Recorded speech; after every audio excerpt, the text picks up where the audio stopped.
And we are live. What's going on, everybody? Happy Wednesday. It shows you how prepared I am. I was really prepared, at least I think I was, and then had some stuff happen as I was looking over some of the guide, and it totally threw a wrench in sort of the plans I had.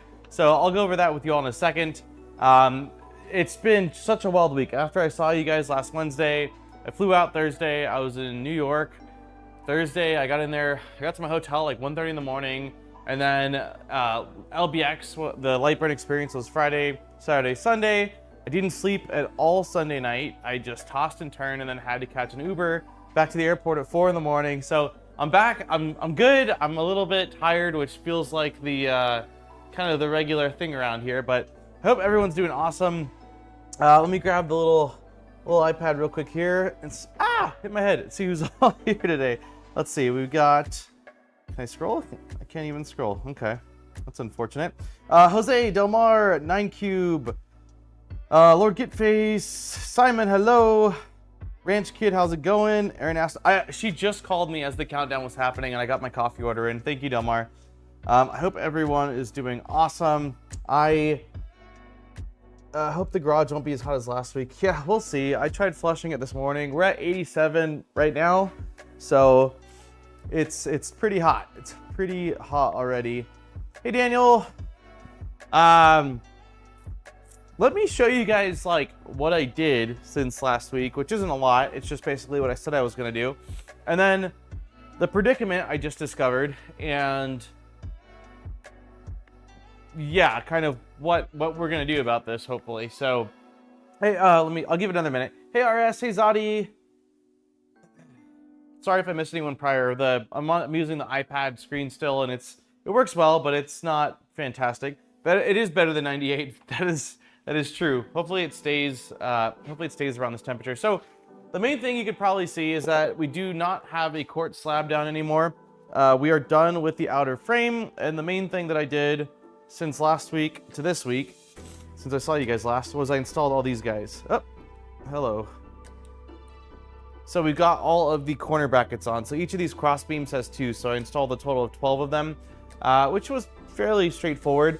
Anyone that was here at the end of last stream that didn't see the update in the Discord, I think it was this guy. For whatever reasoning, I don't know if it's because I assembled things slightly off, if it was the matter of the extrusion being cut just a hair longer, or what the deal was, but this was not slotting in. And I was trying all sorts of wiggling back and forth on stream and trying to whack it in. I was not having any luck. And then like right when the stream ended, I basically just felt with my fingers where the slot was, and I was able to get the edges just barely in on both sides, and then push down, it dropped right in. So I'm really happy about that. Hey GPs, so I did get that in. Now, let me show you what the plan was for today and the predicament I ran into. So the plan for today, also sorry to last week's winner, I just sent out the Polymaker winner email. I thought I had done that before my trip and was like, yeah, I'm good to go. And then 30 minutes ago or so, I was prepping for today's stream. I was like, why didn't I clear last week's winners? That's usually part of my workflow when I've emailed last week's winner. And I looked at my emails like, oh my God, I never emailed last week's winner. So you should have that now. So anyways, this week, the plan was Z motor and tensioner assembly. So I spent the time and went out and got like, all the CNC parts, grabbed all the bolts. And I was looking at this section here, and I was a little bit confused based off the instructions and what I was seeing here. So a couple things. One, this side right here says 2 M5 by 9 by 1.5 millimeter washers. There is no 2 by 9 or 2 M5 by 9 by, there's no 1.5 millimeter washers, period. And then I looked at this, the notes that were shared with me, and it says no M5 washers other than split lock washers. Pretty sure those are bad for bearings, so I had to buy M5 washers. So I did end up receiving some washers in this like extra care package they sent me, but they are 5 by 9 by 0.5 millimeter, not 1.5 millimeters. So we would need 6 of these if we were going to use these. And then I went through my hardware here and I found these shims that are 1 millimeter smaller outer diameter, but they're 2 millimeter. No, I'm sorry, they're 1 millimeter shims, so it would take 3 of these. So I think, okay, well, that's the first thing. And the second part of those bearing stacks that was throwing me off was the other side. On the other side, it says M4 by 7 by 2 nylon gasket, and it's pointing right here. When I think of gaskets, I usually think of like a TPU or rubber gasket, and it says nylon. So this printer is absolutely massive. I have a Mercury 1 Plus next to me, but it's nothing compared. Yeah, this thing, I could live in here. I mean, I couldn't, but like yes, it is absolutely ridiculous. So the only thing I could find that I thought might be that is they sent me these in like a secondary set of hardware. And these look like little nylon, I wouldn't call them gaskets, I'd call them nylon washers. But the guide says that they are M4 by 7 by 2. And what I've got here are approximately 1 millimeter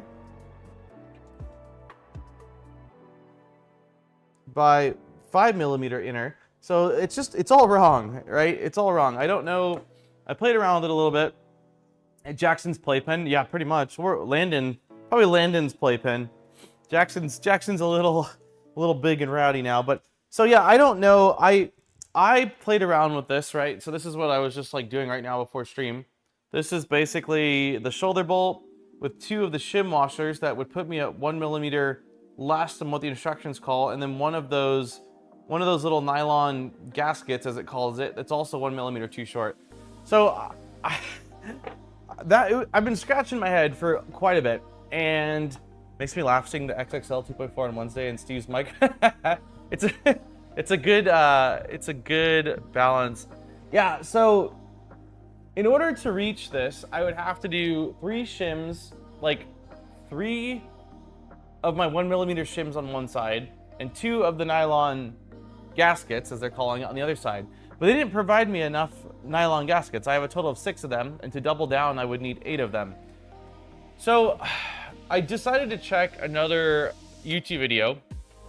So this creator, it's Cried Team Printing, made a video on the Venture XL. And I was thinking, I said, oh, well, maybe I wonder if they covered anything specifically about these idlers. And so they did. Fix this properly. We had to. So let me mute this. I don't know if you'll be able to hear the audio. Let's see.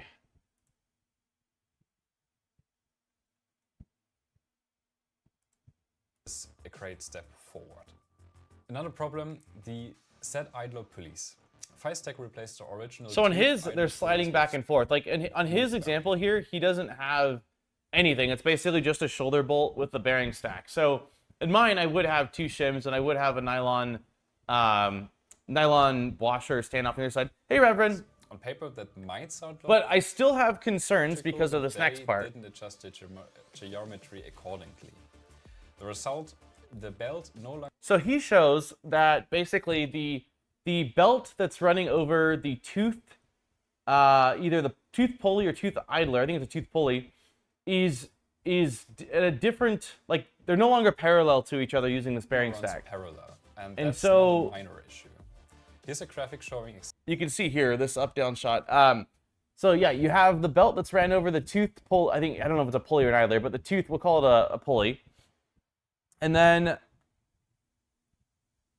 we've got the bearing stack that has them further out. So I think I have less concerns about a little bit of movement in the bearing stack and more concerns that I don't want the belts to not be parallel if I can afford for them not to be. So the solution that this person came up with, which I think it was esoterical. To actually fix this properly, we had to swap our requests, replacement, CNC. They ended up just using a toothed idler. So I looked at their instructions here. It says the bearing can be replaced with a timing belt idler pulley. I unfortunately don't. The Z idlers probably don't matter.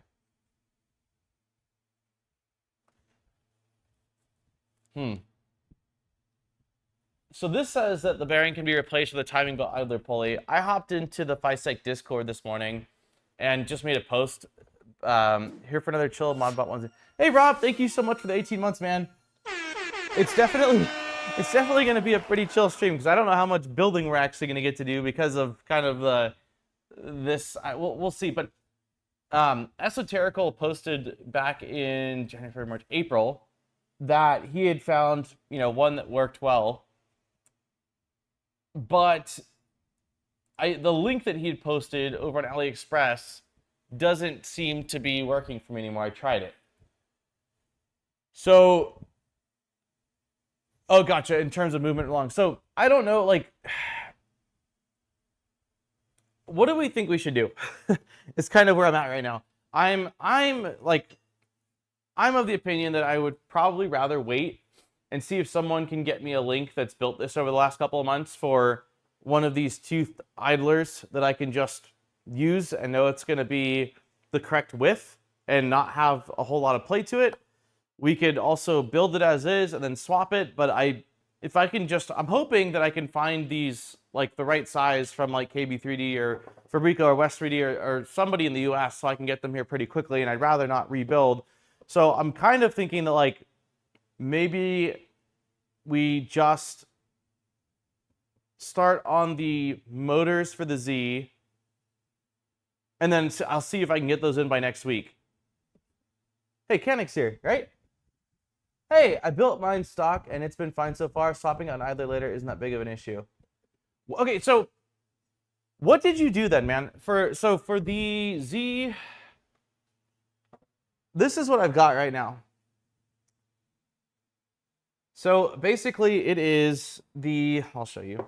Let me do a really quick recap of what I just said. So here we go.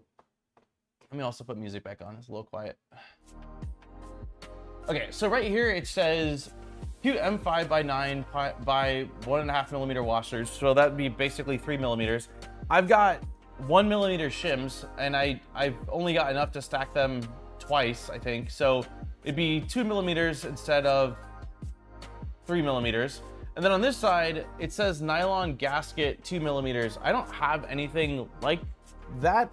The thing I do have are these little 1 millimeter ones. So what I did for this first one that I was just playing around with is basically it's two 1 millimeter shims on that side, and then it is one 1 millimeter nylon shim on the other side.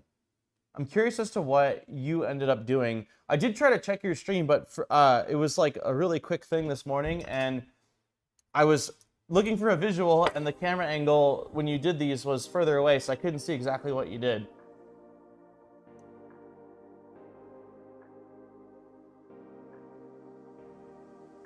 I'd have to go check, but I did whatever the manual said. Got it. I don't have the parts to do what the manual said. They didn't provide any 1.5 millimeter washers, and they didn't provide any 2 millimeter. They didn't provide any 2 millimeter nylon gaskets. Is this what you use for what they're calling nylon gaskets though? These little guys? Because yeah, these are 1 mil. There's nothing hardware wise matches with what I got in my kit to what the instructions are saying.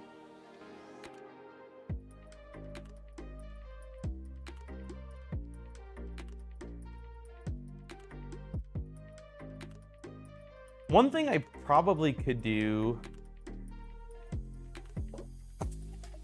Let's see, no, I only have 3 shims there. So let me see, 1, 2, 1, 2, 1, 2. Yeah, so I'd be short a shim.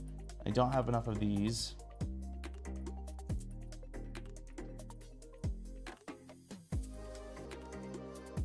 Why can't you print a washer on your mini printers? Well, the thing is, I don't know that I want to stack that many washers. If that's the case, I mean, what I could potentially do is these are half. No, these won't work. So if I do 2 more of these, 2 more of these, 2 more of these, I can stack these shim washers if that's what we want to do. Like, watch, let me show.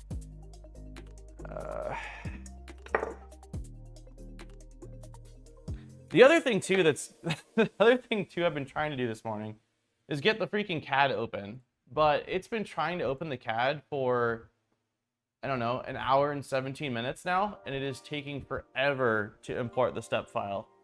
So I was hoping that we could take a look at this and see, like, what does the actual step file show, but I've not had any luck. It'll be the end of the stream. Check DMs, okay. Because since I assume you got an early kit like me, so I'd like to think we have the same parts.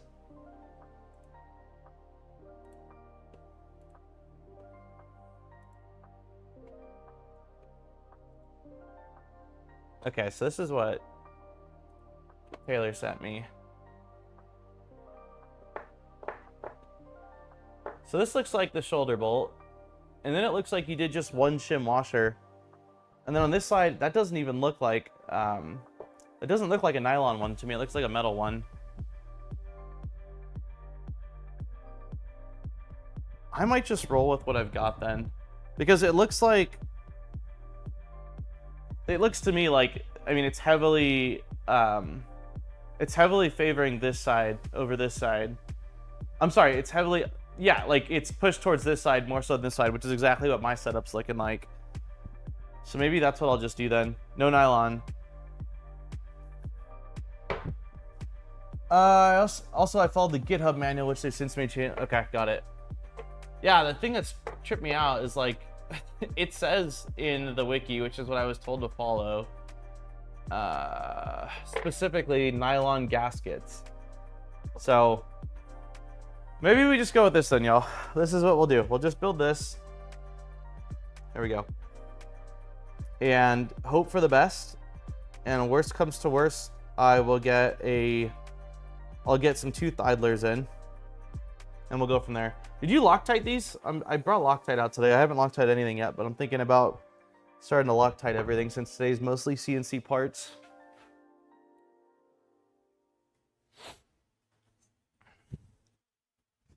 Let's see.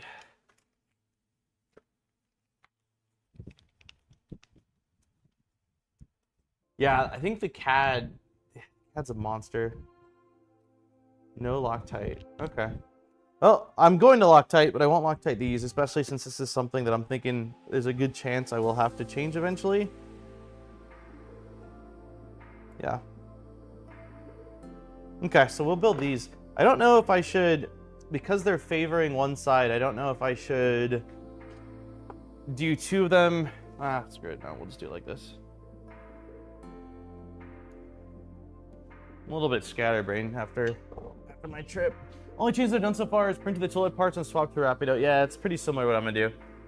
I've got most of the stealth burner reprinted, and then I don't have a Rapido. I was gonna reach out to Fadis, but I think I've got a Voron Dragon High Flow. So I'll probably start with that and just kind of go from there. But after watching, I saw someone's video where they tested out that hot end with the stock nozzle config, and it was capping at like, I want to say it was like 12 cubic millimeters a second. I don't want to even run that thing. All right, well, let's do this then. Take out CNC parts as shown in the figure, use the first to fix it, and then use shoulder bolt. So we are going to have this like this, this like this.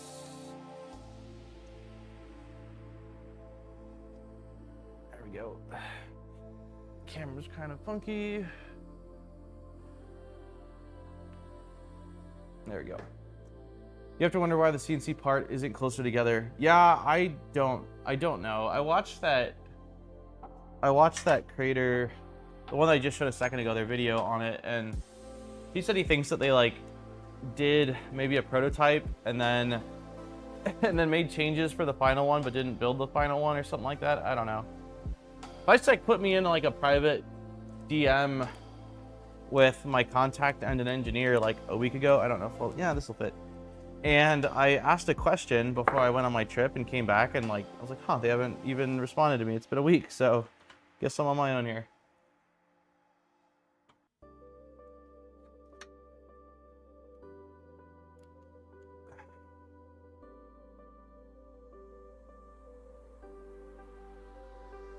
Take out the CNC part, shoulder bolt, figure. This is supposed to be loose, right? This is the tensioning mechanism, so I don't know. We'll do it like, we'll leave it loose for now. It's way, yeah. I did see though that like, yeah, so this is it. This is all we're doing for one. I did see that it seems like they are, sorry, my brain right now, I'm trying to figure out what I'm doing. Potentially in talks, and like, they're probably going to be including the Rapido, or at least that's the goal in future kits, which is, I think, a pretty big upgrade, but it's a little bit of a bummer that they didn't do that initially. Steve! Oh my goodness! This is a face I haven't seen in a while. How's it going, man? How was Open Sauce? I saw one photo of you at like a dinner, and I was like, ah, Steve's having fun. But I haven't. I got to keep up a little bit with some of the stuff going on there, but pretty busy with the LBX this weekend. Okay, so let's just do the same thing then. So we've got you. We've got shoulder bolt. Busy. Open Sauce is great. When did you get back? Well, yeah, you're not too far. I mean, I don't know, like, I know the area you're in, and I don't know how far the drive is, but I imagine, did you just drive home on Sunday, or did you stay there and drive home on Monday?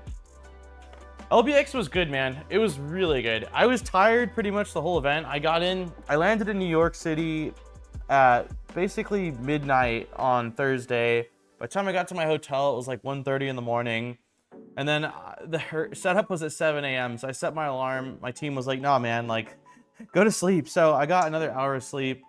And then, yeah, the event went really well. It was basically set up Friday, the event Saturday, the event Sunday. And then they had like an after hangout like thing that they threw. And I left there a little bit early at 11 p.m. on Sunday because I had an Uber at 4:30 in the morning. So I was like, okay, I'll go home, sleep, or go to the hotel, sleep for like 4.5 hours. Dude, I tossed and turned for like 3 hours, and I finally got up at like 2:30 in the morning and was like, all right, I'm not gonna be able to sleep. So I found a random vendor that was open at 2 in the morning and bought a donut and a coffee. I sat in the lobby and like, I was so scared I was gonna miss my returning flight.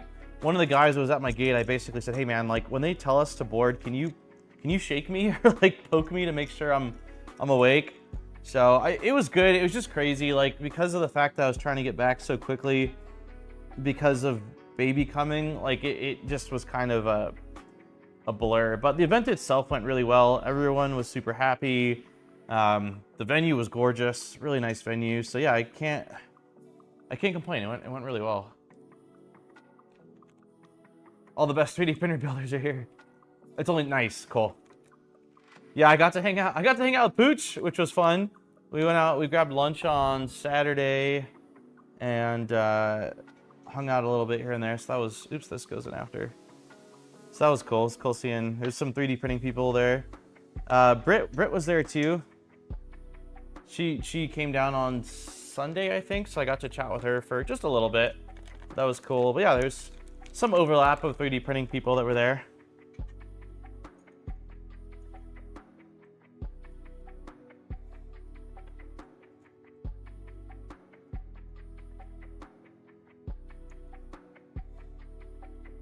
Okay, make sure I'm at least doing this correctly. So we got 2 shims.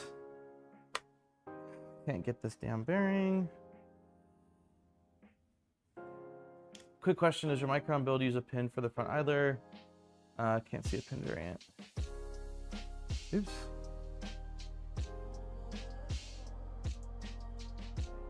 Why are we not sliding down correctly? There we go.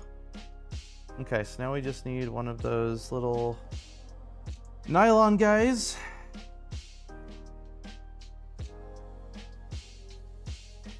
I'm curious to, oh, I can't even get these out. I'm curious to see what the, let me set this down. What the CAD looks like when I finally get it open. Hey, Kydorn!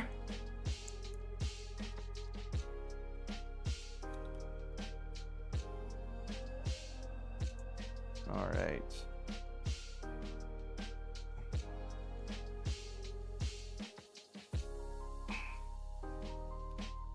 Okay, we're dropping stuff.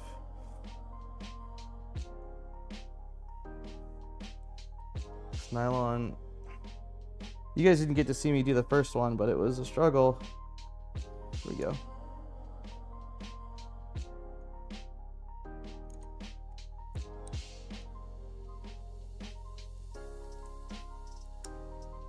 Okay. That's through.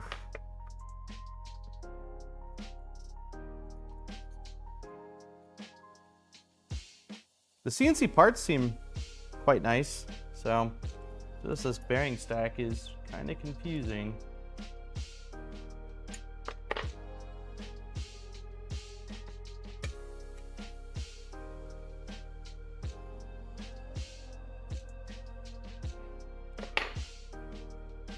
Cool. All right, 2 down. Move on to the next ones. I know I was only gone for like a week. I haven't missed a stream, but it feels like because of the amount, like normally between the last time I stream and the next time I stream, I'm basically editing videos. Like that's what I do. So I feel like I haven't left. I can't even remember the last event I went to. I think it was 3D Printopia last year. So being out and traveling, I'm like, man, I'm trying to get my head on straight.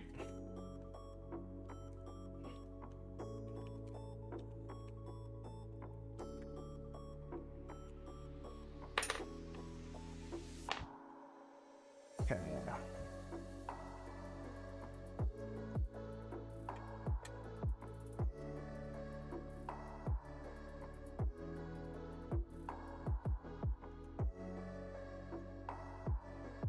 Leave those loose-ish for now.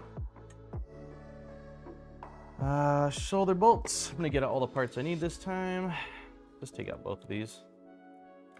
Oops.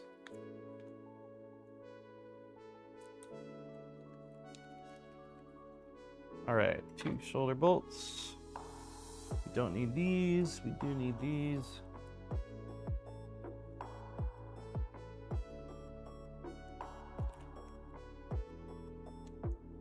And then we need shims. Why am I short?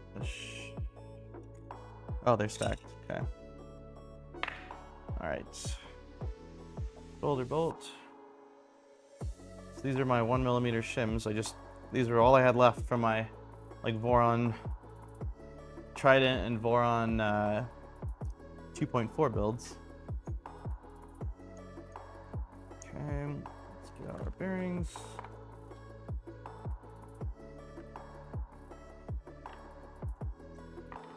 Oops.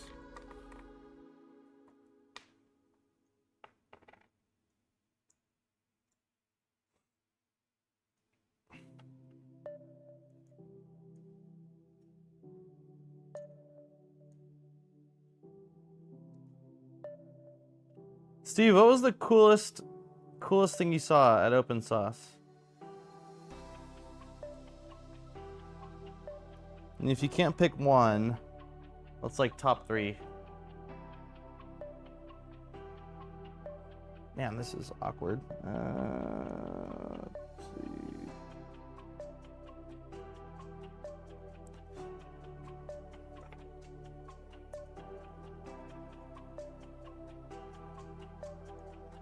Come on, baby. There we go.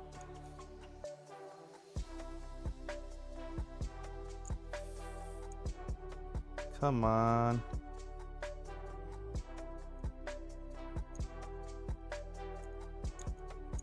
There we go. Ah, stay. Yeah.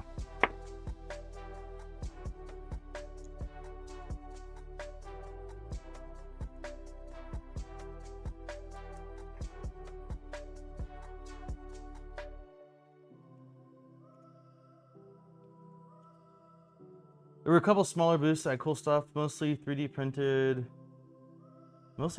portable soldering station. That's cool. Holy crap, yeah, it's big. It's a big machine.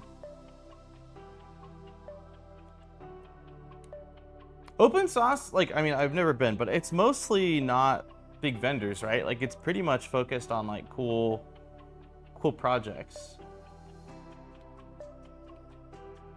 That's at least the vibe I've gotten from looking at stuff previous years. That feels good. A cool utility to take a picture of tools laid out and generate DXF. Oh, I have played around with Tool Trace. I don't know, somebody reposted it on X the other day. It's freaking awesome. Both for, because I saw they added like a Gridfinity function to it, but even for like laser cutting, it's pretty sweet for laser cutting too. Like if you want to cut out custom foam packaging, yeah, that's very cool. Because the previous method, we did a video on it actually for Lightburn not long ago, but you like, you know, take a photo, then have something next to the photo that lets you scale that photo to actual size, and then trace it with like a line tool. So it really, I played around with it with, like I haven't actually printed it, but I played around with it with a screwdriver and a couple tools on the kitchen island, I don't know, a couple weeks ago, and it seemed like it worked really well. Where is our last CNC part that we need for this? What? It's gotta be right in front of my face. I know I had 4 of these. Oh, it's... Oh my god. I was looking... Anyways. M416. Yes. I think this is an M416.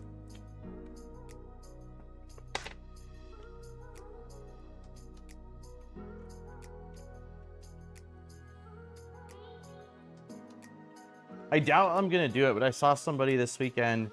Like, I've had a few people ask me, what am I gonna print with this thing? And I'm like, I just kind of want to print hue forges for my son's wall, which the bed size makes sense for that, but the height makes no sense for it. So this weekend I saw someone that was building or had built like a hue forge printer that was basically a really large printer, but not very tall. And I was thinking, man, I don't know that I probably won't do it, but the idea of like chopping the Z height on this down to like, I don't know, 100, no, maybe 200 millimeters tops. Like, I feel like that would be perfect for a lot of what I want to do, but I'm not going to. We're going to, at least I don't think I'm going to. We're going to keep it full size, but I definitely see the appeal in big in X and Y, but not in Z.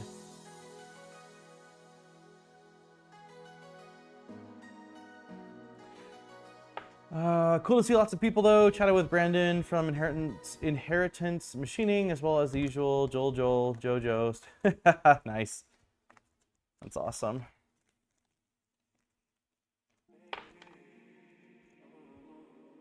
Yeah, open source is definitely one I would love to go to. It kind of, I know it's not, but it, from what I've seen, it gives me some sort of familiar vibes to like the old Maker Faire. Like that's kind of the vibe I get. Although I know it's definitely different in certain respects.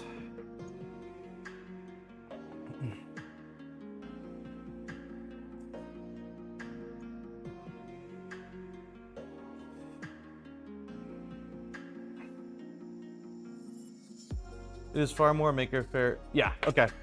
Yeah, oops. It's been a lot of years since I, went to a Bay Area Maker Faire, since they've been closed for years, and I don't think I went to the last one, but just from what I remember, like even though open source seems like there's probably less vendors, because Bay Area Maker Faire definitely had its fair share of vendors.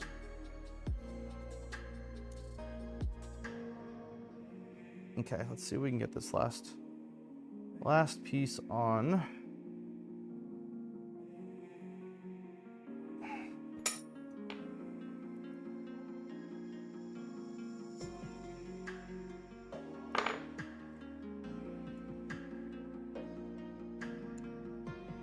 Oh no.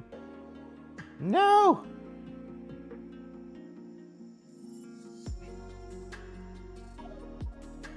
Shoot. It fell. Let me zoom out a little bit so you can watch me struggle. Oh, Brandon does some cool work in the machine shop. You might have lost that guy. I don't know where it bounced off to. Okay, well I think they gave us two more, so.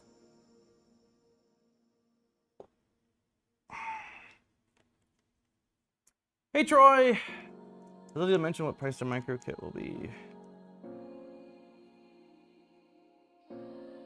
I think they might. I could be wrong, but I know that Jason teased. Okay, further out is in focus.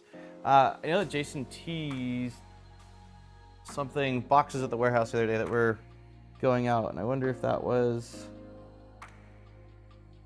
I wonder if that was that, or if that was maybe tap changer stuff. There we go.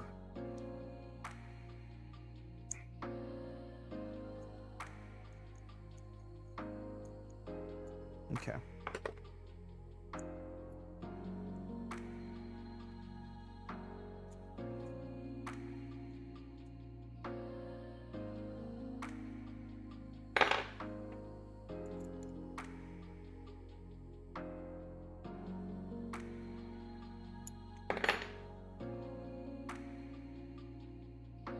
Here we go. Let's see. That was easy. Got to get that sponsor money to pay for the venue, and flying all the creators was a pretty cool balance of sponsors and exhibitor. Okay, so there are sponsor booths then. I guess just most of what people posted felt like more creator stuff, but hey, science.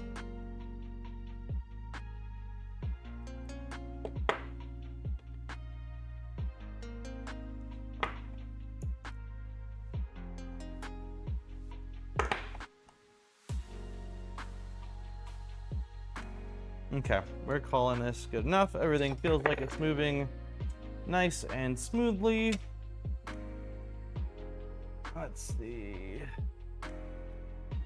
Place the belt tensioner on the profile base with the profile top. Place the belt tensioner on the profile base. Let me close this. The profile top surface. Pay attention to distinguish between left and right. Okay, so lift, I'm assuming, is left. So let's see, if we are looking at this like this is left, this is left, and then these are right.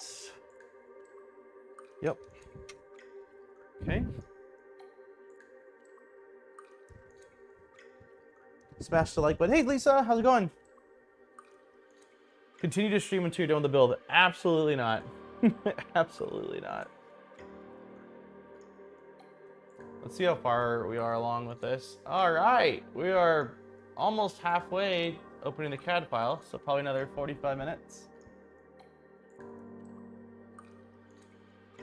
So it looks to me like these are basically butt up as far as you can get them into the corners. Diagonal parts are the same. Pay attention to the idling direction. That's what it seems like to me. It seems like they're just going as far as you can get them into each corner. So that's what we'll go with. Start with this side.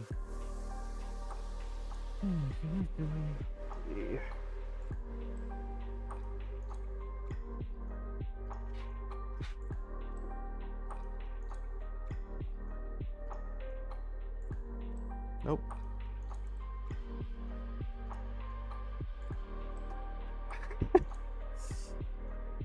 Crazy being in the garage. There's just stuff all over. Alrighty, so we need M5 T-nuts.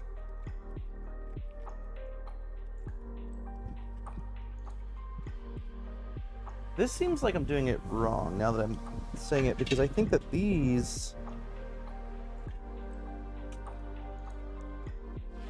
I think I'm doing this backwards.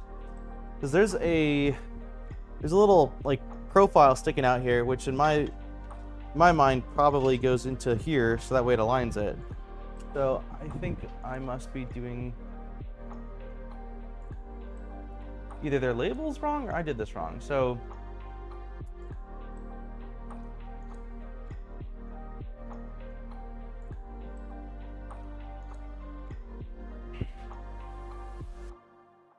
or their image is wrong, perhaps? No. Something's off. Something is off here. Because this is showing...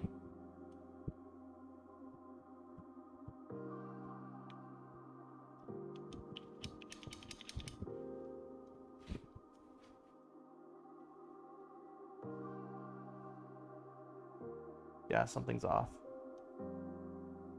This says right. And what I have in my hand matches this here. But if this is going into the profile that it's going, that cannot be correct. So, did they do this backwards? It sure as hell seems like it. Gantry assembly.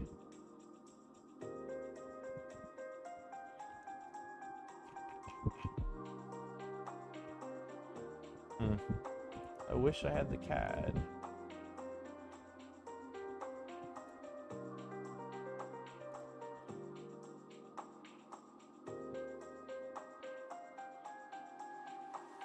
If anybody hasn't watched on Engineer, they need to go off their stream and binge his catalog. Not too many. Hilarious. Not an engineer.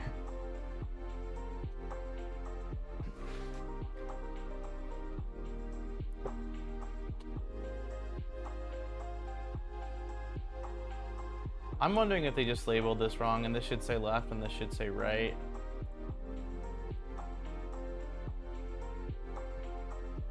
Because I am looking at this and I definitely assembled them how it's showing.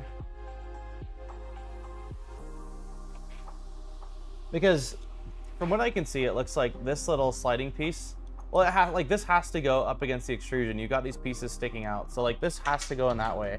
But if I have it in that way, then I've got this piece sticking out here, which makes no sense to me. Like for the sake of alignment, it makes sense for it to go.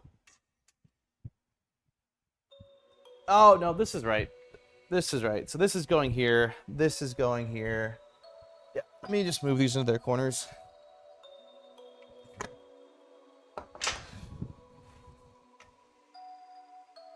Okay. All right, we got it. That's fine. Gotta go back to it. Hey, thanks for stopping by, Steve. Nice to see your face in chat, or your name in chat. I'm still hoping the plan is next week we can. Oh, series opened up. The plan is next week we can catch up, man.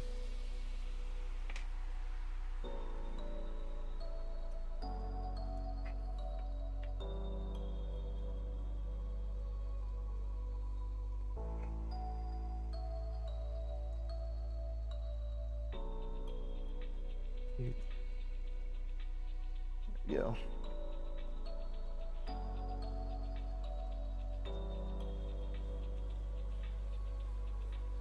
Okay, so we are going to install these with M530 button heads. M530 button heads. M530s.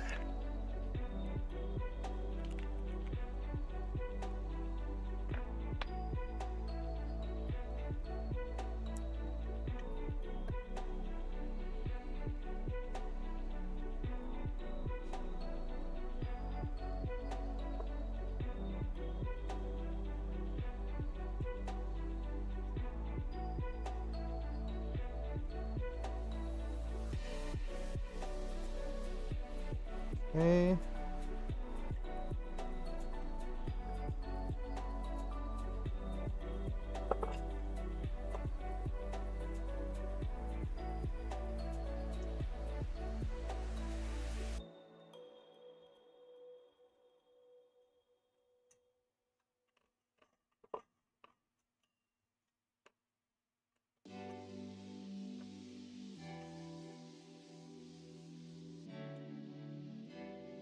Nope.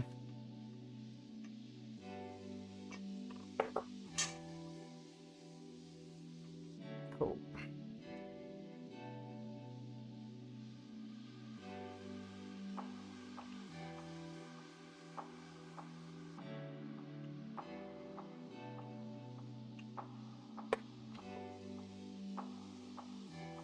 Feels like it should be able to go in further. Let me loosen this a little bit.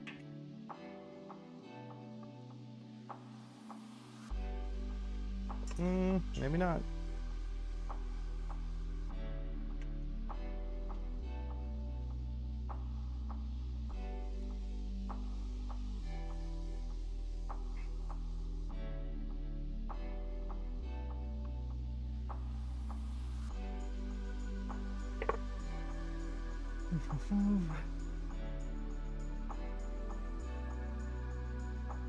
Hey, Benny.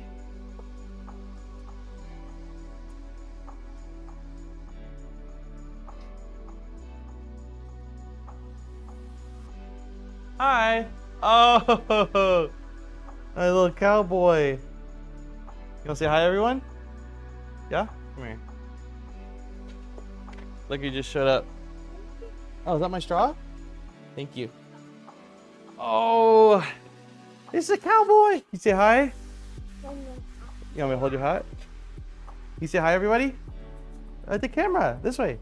Hi. There you are. What are you doing? Are you gonna press buttons? Uh-oh. Oh, it's okay. Yeah, she didn't go out earlier. Oh, that's the I don't know what you did. You changed the angle. Yeah. Oh, I'll stick it right here. Oh, careful, don't fall. Okay. He was so well behaved. You were well behaved? Camera, yeah. There's a camera here. Watch. You can say hi to this one. Look. See your hands? These are your hands. Say hi. Look, you see your hands? Those are your hands. Look at that. Whoa. The hat fits perfectly. Uh-huh. I sat him in the back and he had his looking at it and he just Nice. all the nurses were on. That makes me happy to hear. Mom says you were really good. Is that true? You were really well behaved? That makes me so happy. Yes, I am Woody. Huh? Am I Woody? Are you Buzz Lightyear, Jack? You Buzz Lightyear? Yeah. Ooh, nap time soon? No. Okay, I'm gonna give you a hat. You gotta say bye-bye. Daddy's gotta go back to work. Here, hold on. You can say bye-bye for now. Bye-bye. Hey, can you take your hat back? Those are belts. Take your hat, buddy. It's on Daddy's head. Take your hat.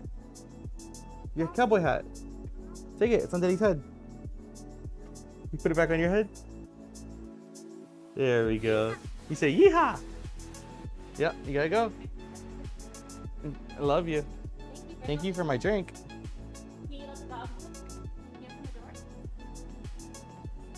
Later. Later, baby. You gotta help mommy take the dogs inside.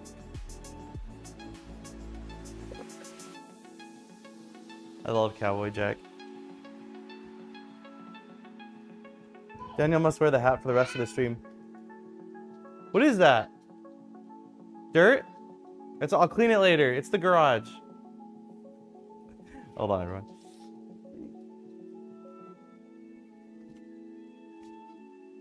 Okay. I was putting Jack's shoes on the other day, and he put that hat on me, and Aaron got a photo. It's pretty hilarious. Wow, it got a little warmer. We're not quite at 90, but we're climbing. Yeah, they had a doctor's appointment this morning for the baby, and it sounds like everything went well. So it's great news. All right, let me move camera to the other side. We need you, and you. We need this guy and this guy. Let's see if I can lean over and even get this one. Let me slide. There we go.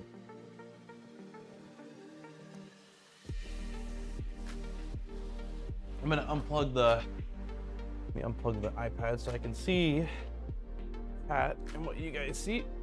There we go. Hey, Shrimp Father. How's it going? Oh wow, you guys get, it's not a not a butt cam today, but a back cam.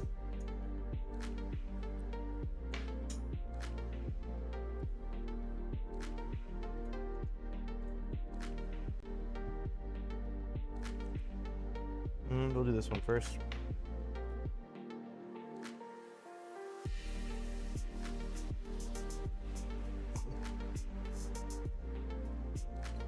I cannot see if I'm lined up or not.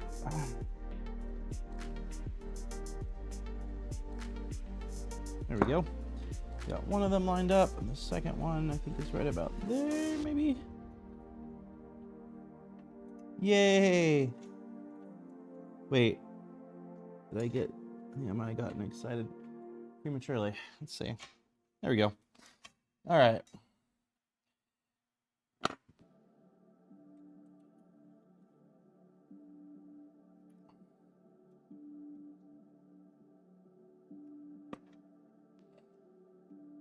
Hey, Luke.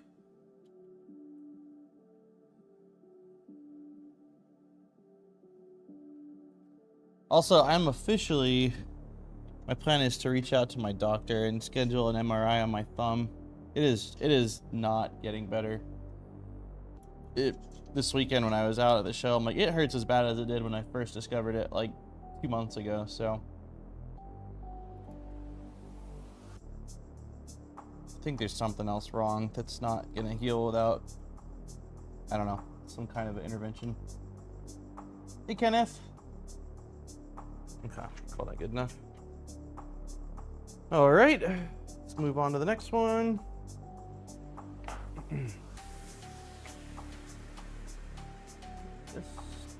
This.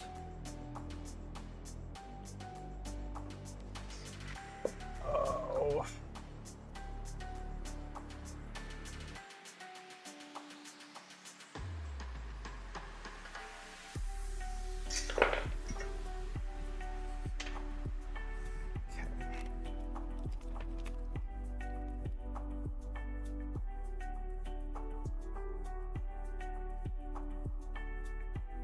Nope.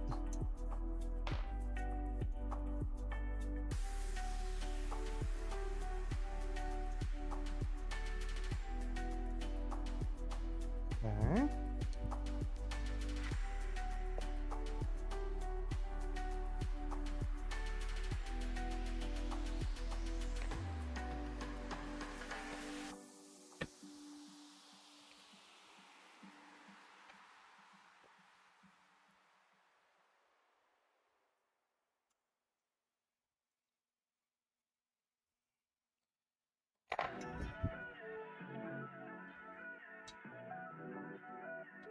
Maybe. We did it.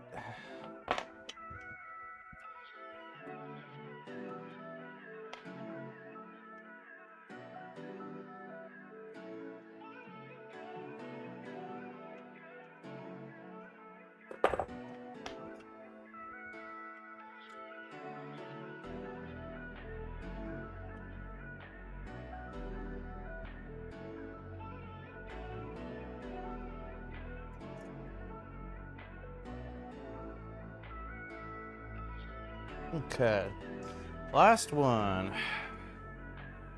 And then we get to start working on the Z motors. There we go.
Where's my driver?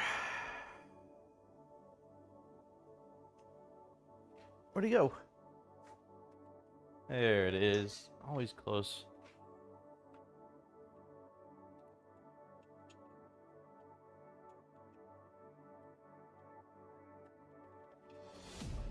I will say the CNC parts look really nice.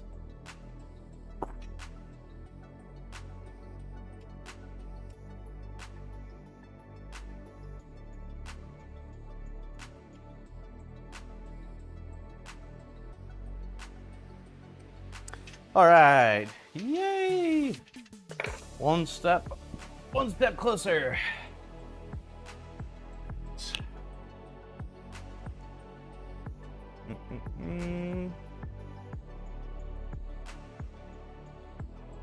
Now we got to build these guys.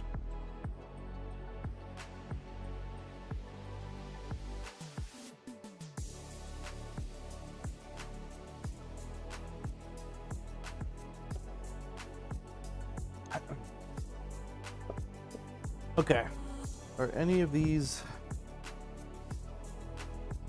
Nope. Nothing.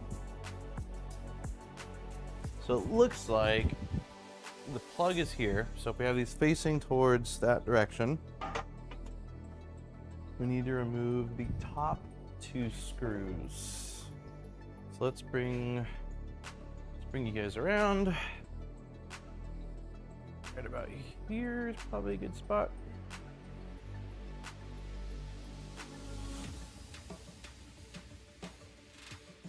Decent, right? That's decent. Okay. Let's see. Will this work? Nope, that is way too pointy.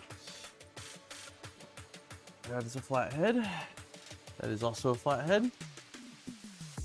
There's a Phillips.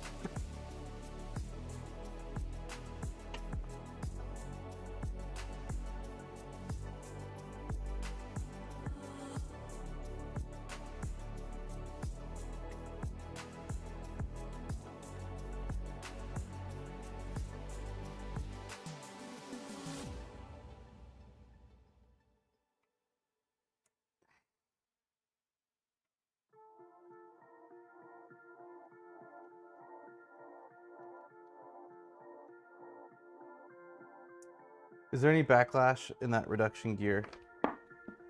I don't think so. I can't, I mean, I can't move it. Maybe the teeny tiniest bit.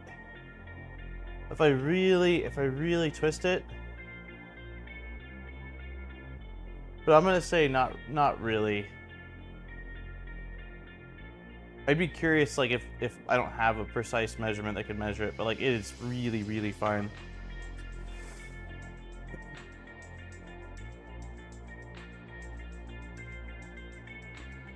Are there any builds out there using these motors, like outside of this? I've never seen motors like this on a 3D printer build. I know that with the standard 2.4, you basically are building in the gear reduction, but maybe once the idler's on, just think even a small amount might be a layer height. Yeah, I mean, I guess with the traditional layer height being 0.2 approximately. Is that why these are not used more? I mean, they're probably not needed in a lot of builds, but is that why you would not want to use these potentially, is because of backlash that these could have? Check out the Z-axis motor and the corresponding machine parts. Pay attention to distinguish the left and right and assemble them according to the diagram. 2 pieces assembled. Okay, so this is saying 2. So the parts are going to be mirrored. So let me make sure I have the right ones we need for this. 1, 2, 3. Should be a 4th one. Yep, here you are. Okay, so we need the one that looks like, that seems right. That seems right. They all seem right. Why do they all seem right? Is it because...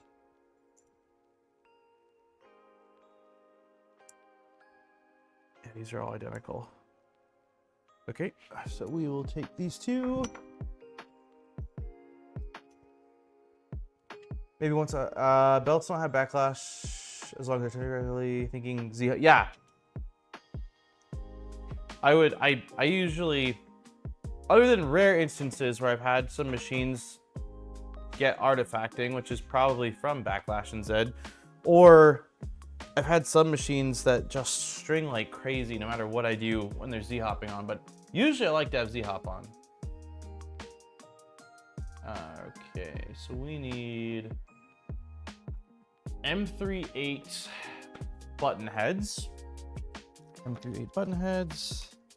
We'll build 2 at a time, I think. So we need 4 of these. 1, 2, 3, and 4. Okay. And then we need these little guys.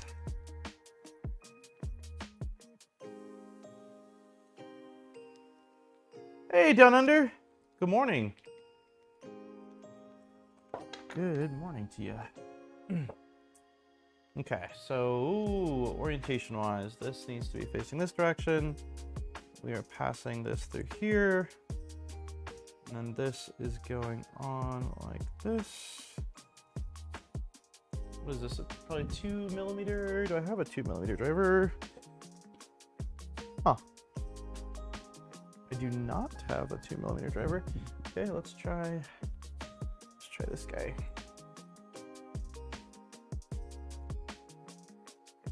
Big prints, you'll need it. Big parts can easily move. Got it. Nope. It's actually a 1.5 millimeter driver. Nope, I am wrong. What is going on here? So I must be missing an Allen key as well. This is the one I just tried. Ow.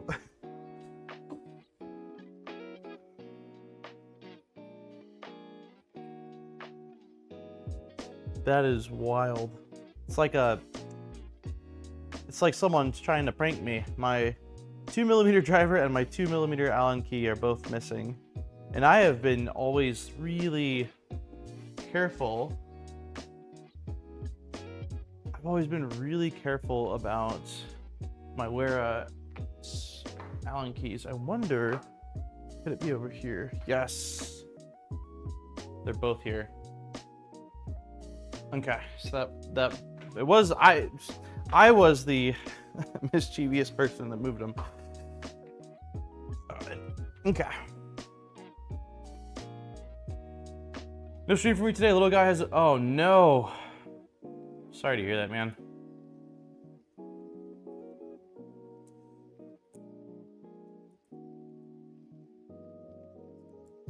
Are you feeling? I mean, I know you're sleep deprived, but like, are you feeling okay as far as the sickness goes, or is it hard to tell because being sleep deprived can often feel like being sick?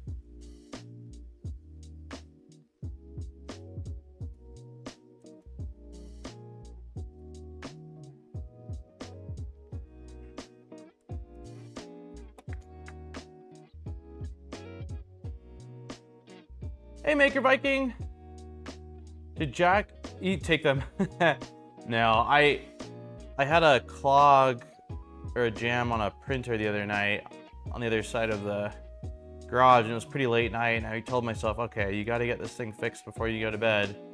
So I think it was sleep deprived or I don't know, tired me was a little bit lazy and decided not to put the stuff back where it was supposed to be.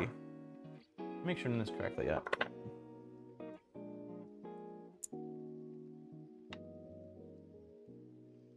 Yeah, I lose a lot of things, but these Wera Allen keys I've had for probably 4 years now, and I've never, knock on wood, lost one because I'm always diligent about putting them back in their little holder. Hey, BBs, at new job, nice. How's the new job going? Hopefully good.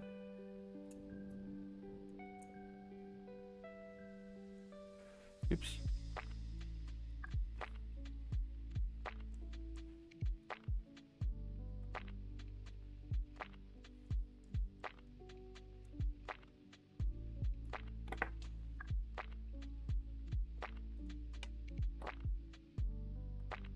Sorry, I know it's a little out of focus. I think there we go. That's like about about right.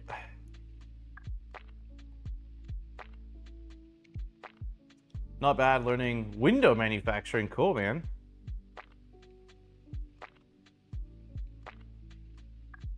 What part of the process is going to be your role? Are you going to be doing the manufacturing? Are you overseeing the manufacturing? Like, okay.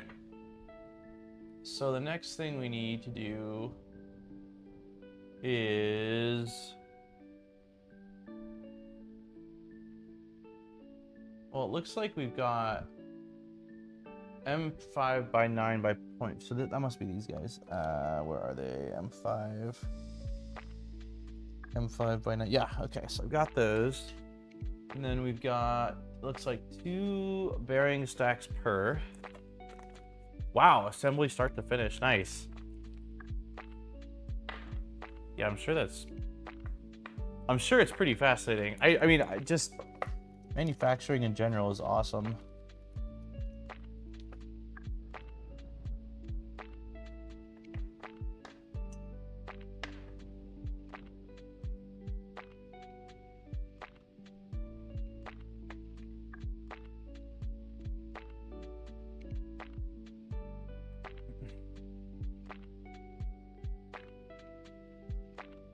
Okay, so we got bearing stacks. All right, bearing stack, shims, and then we need these little standoffs that I'm assuming are CNC parts. Does it say what the heck they are though? Okay, so these are number 7 is what they're calling them, and number 7 is doesn't say what it is. Wow, our import of the CAD file has basically stalled. It's moving a little bit, but okay. So I'm trying to figure out what these are. These number 7s. So that label goes to that, label goes to that, label goes to that. That's that. That's that. 7 doesn't appear to have any label on it. And then if I go up here, you've got 1, 2, 3, 4. Wait, 1, 2, 3, 5, 6, 7. There's no mention of what size that is.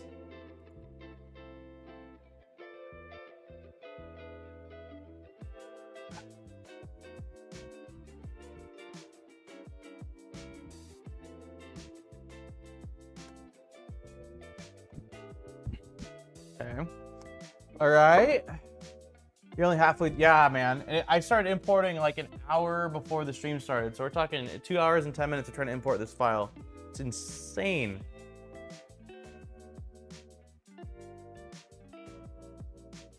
I've had models take like 20 minutes before, like really large ones. This is by far the biggest, like biggest and longest. And yeah, this computer is not like, I'll show you guys. This computer is quite a few years old, but it's still not, what have we got in here? It's an i9 processor. We've got 32 gigs of RAM. Where is the GPU? Does it not say here? The GPU is a bit older. It's a, I can't even see. It's a RTX. Oh God, where's the model? It's a 2060, so the GPU is nothing like wild, but I still feel like not an efficient model. No, it had to be split into 2 RAR files because of the size of it.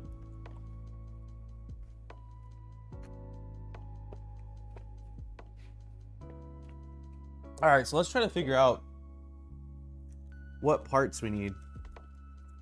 So I'm gonna assume, which might not be a safe assumption, there's a lot of CNC standoffs, man. Jeez. Okay, so So we can rule out this guy because it's clearly not, you know, two different sizes. I can't see why it's not that one. Wait, no, that's the one with two different sizes. It has to be more than that because we're gonna need a lot of them. So each one of these needs how many? 1, 2, just 2, or is it 3 of them? 3 of them. So we're gonna need 3, 6, 9, 12. So it can't be that, can't be that, can't be that, can't be that. 3, 6 has to be this one. Okay. Is it SSD? Yes. It should be. Yeah, the primary drive should be an SSD. I have a secondary, I think I have a secondary in here that's just like a 1 terabyte. It's probably slower, but yeah, primary. It's not Fusion 360. It's not, it's Shaper 3D. Okay, let's try this. So, step 1. Step 2. Wait, what?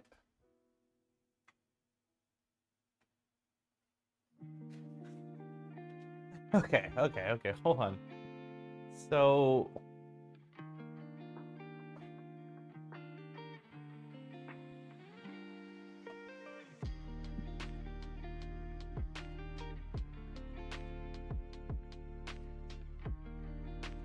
So number 8 has to be a CNC part as well, based off what I'm seeing here. And we're gonna need... Dude, this is... So there's 2 of these and 2 of these. But then here it shows 3 of these and 2 of these. This is wild. You see what I'm saying? Like, so right here, there's 2 of these ones and 2 of these ones, these CNC standoff things, right? But in the next image, you can see there's 3 of them. So it must be just a bad angle or something. So we're gonna need 2, 4, 6, 8 of these looking ones, which are gonna be 2, 4, 6, 8. Has to be these ones. Was the Voron V2 even released then?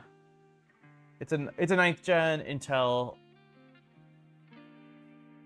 Yeah, I bought this PC was my old gaming PC, so I think I might have upgraded a thing or 2 on it, but it's gotta be 6-ish years old, I think. 77.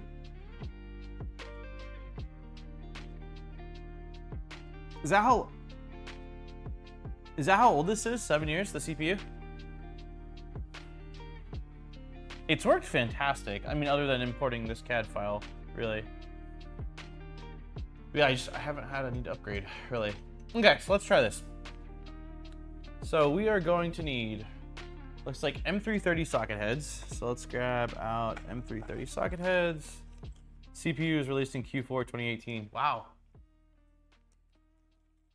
Yeah, it's, since this PC is basically just for streaming, I don't know that I'll upgrade it anytime soon.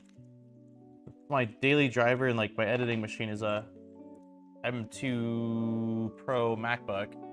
So yeah, this really just needs to have the peripherals that I can connect to and then be able to stream, which it seems like it still does a pretty dang good job of. Okay, so we're taking these, we're shoving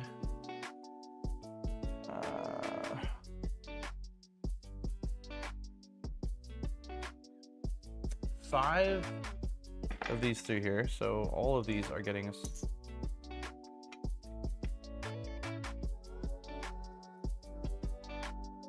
Not saying it's bad, it's old. Yeah, no, I get it. Okay, so we got those. And then on the 3, so we need 3 of these. Hey, Nick! I feel like you've probably been in chat, but I don't know that I've seen you. Closing a bunch of those browser tabs would probably help. They're going to be 500 gigabytes of RAM each. Yeah, I usually run with like... Every time I wonder like why my Mac is going slow, I look and I'm like, oh, I have like 50 tabs on times 5 on 3 different windows. Okay. Okay, so let's see if I can figure out how to do this without having it all fall off.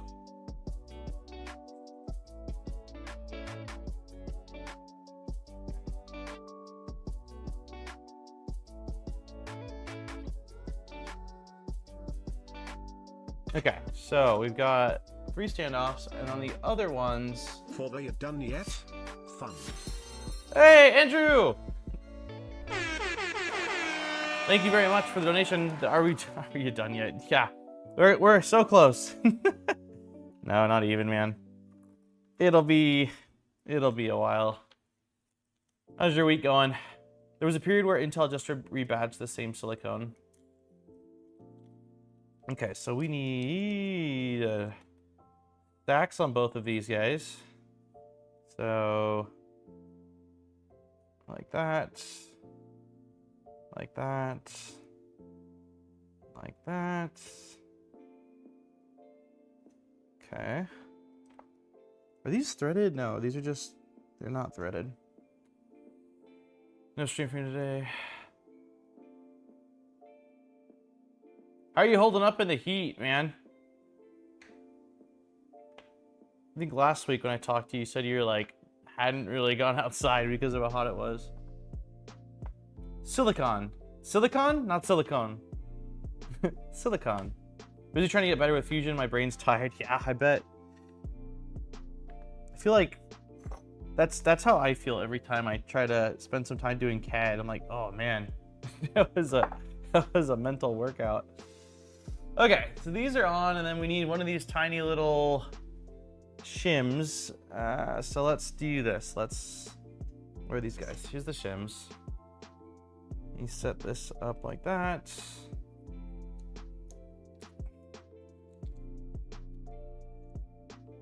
Okay.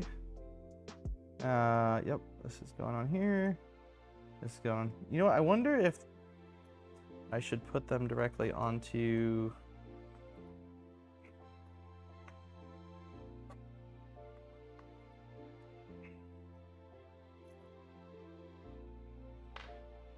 Lovely.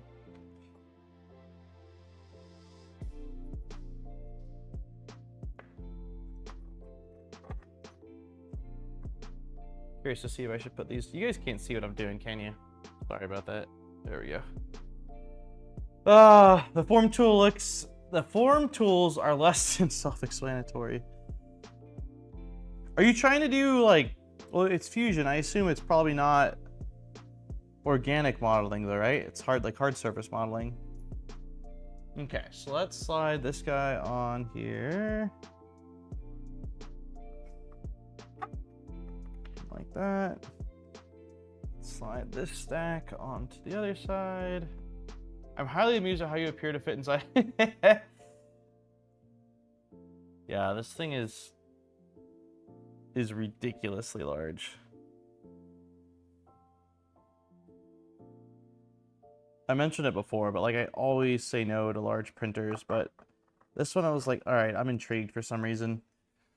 Okay, I think that's all the things we need for that piece. So we've got 3.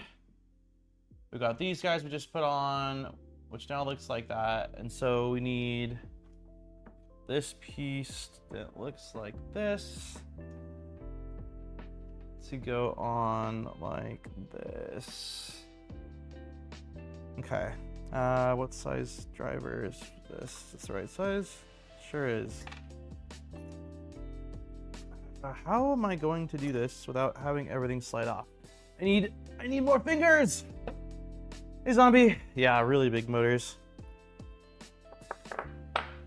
The instructions for this build are less than fantastic, zombie.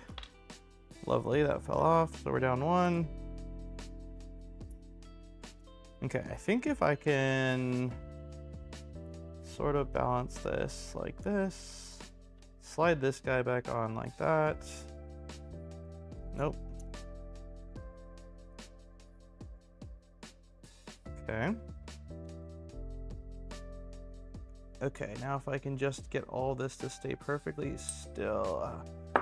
Okay, is anybody aware of any, like, other than trying to balance this and get the first one in loosely and kind of work my way around, does anyone have any ideas on how we can do this more effectively. I'm absolutely all ears. Otherwise, I'm just going to try to balance things as best I can.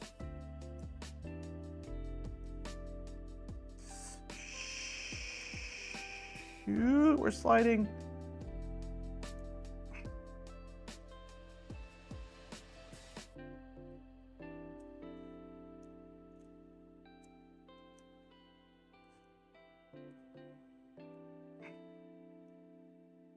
Okay, we got one.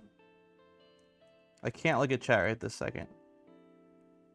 So if you have fantastic ideas, hold on to it till we have to do this 3 more times. Okay, I think I might have done it.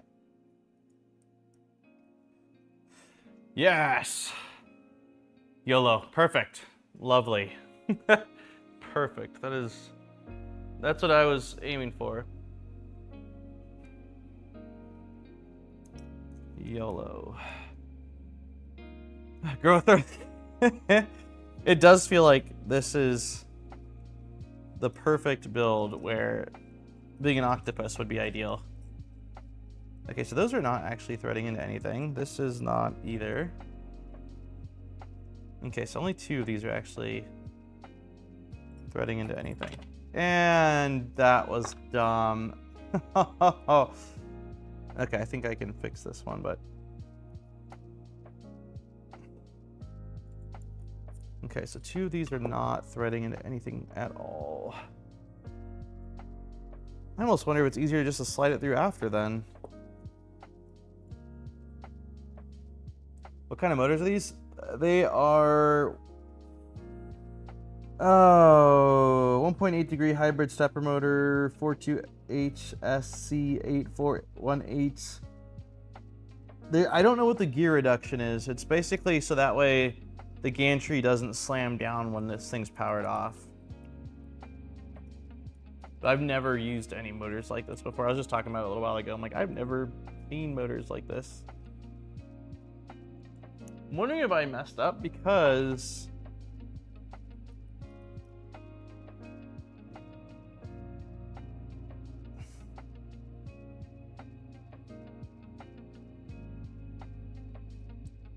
because of how much play there is.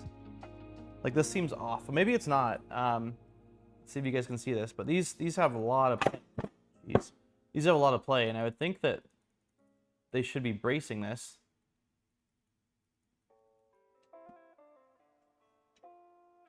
The gear reduction is yes. Yeah, they're Z motors, exactly. Big ones. I don't think I did anything wrong. Let's just look one more time. So, yeah, we had these 5. Oh, no, we did. We did definitely do things wrong. But not on the ones that I thought we did things wrong. Oh, God. So I used M330s for all of these when that's not what I was supposed to do.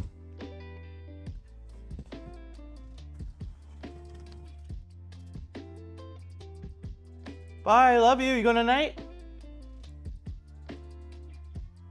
You going night-night, buddy? Hey, you're barefoot, bud. You can't be out here. Night-night. Have a good nap, kiddo. Bye-bye. I love you. In a little bit. Okay. So, M325s is what I was supposed to use. Which would explain planetary gear reduction. Yeah. So there's 2 things I'm seeing here that are throwing me a little bit. So the first is these guys are sticking out, which I just discovered why they're sticking out. It's because I used the wrong screw size. So if I swap those 2 screws with M325s versus M330s, that should fix that. The next thing I'm confused about is these standoffs though. Like, I don't understand...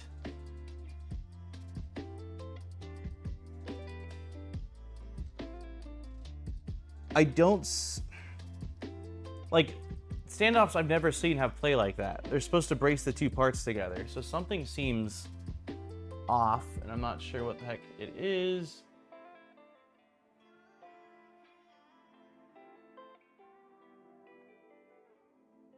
am really not sure what it is.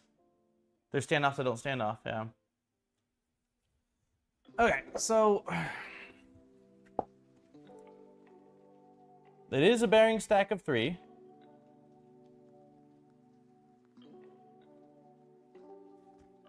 I don't see how they could be any other standoffs. This is the only standoffs that have enough quantity for 12 of them.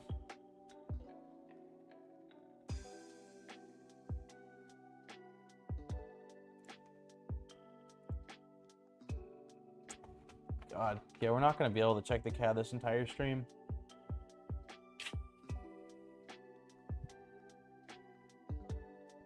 The plate seems not to be parallel to the motor mount.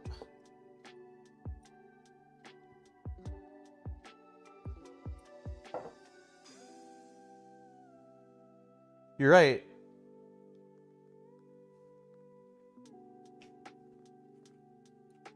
I think you're right. Okay, let's undo.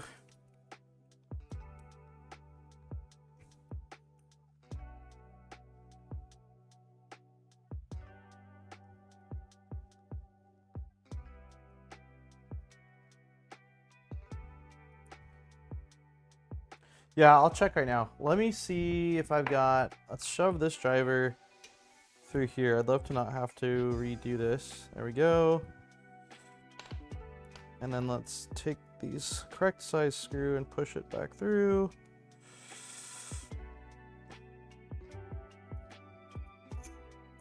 Okay. It doesn't feel like... I would think that if it was at an angle,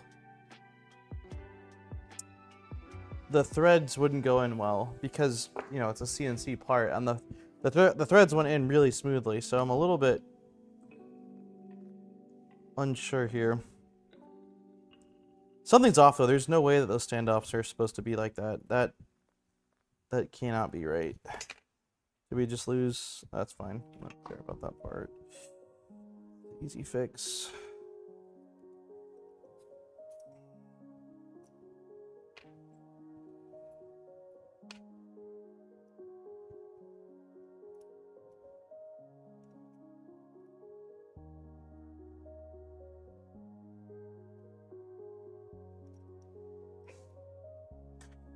Come on, there we go.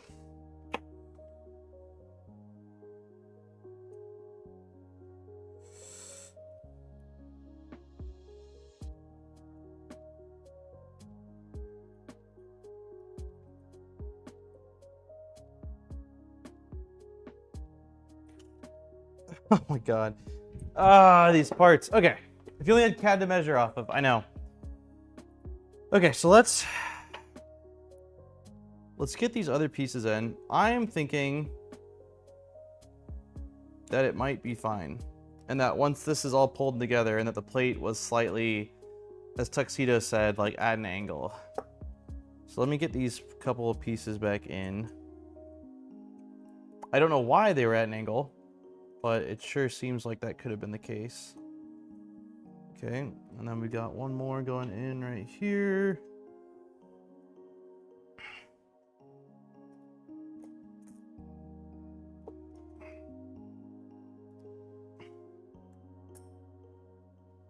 Okay, so now let's tighten down.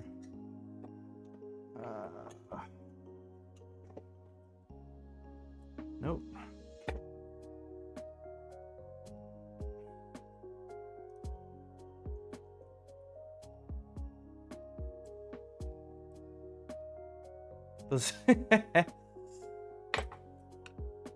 Yeah, that seems way better.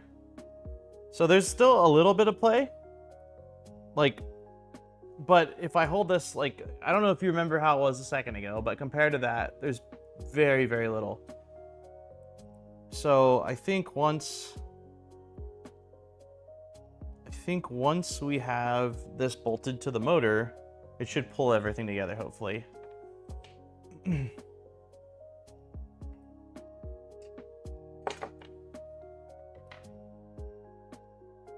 No. Nick, we've been trying to open the CAD, or I've been trying to open the CAD all morning, man. The CAD file is so big, it's been trying to open for 2 hours and 30 minutes at this point. So yeah, no, they definitely have CAD. Hey, Nuno.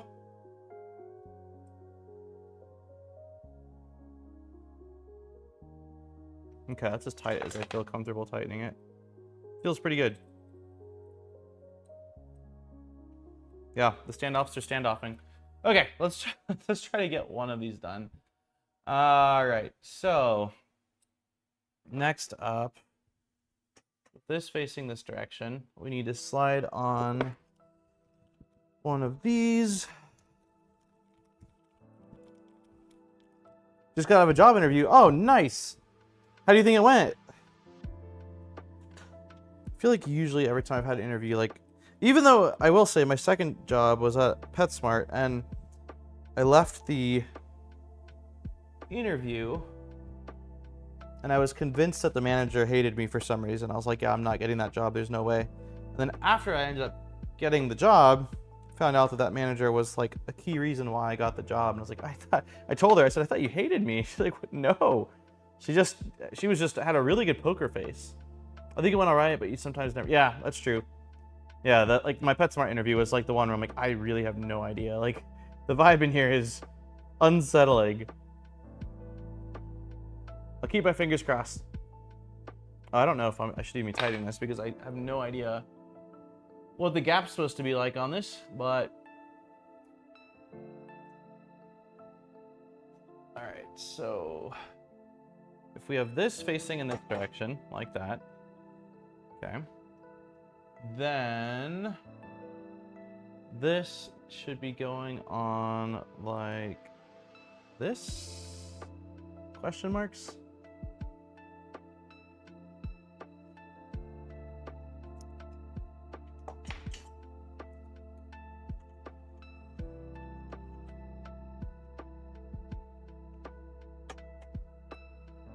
Okay, I can turn it towards you guys.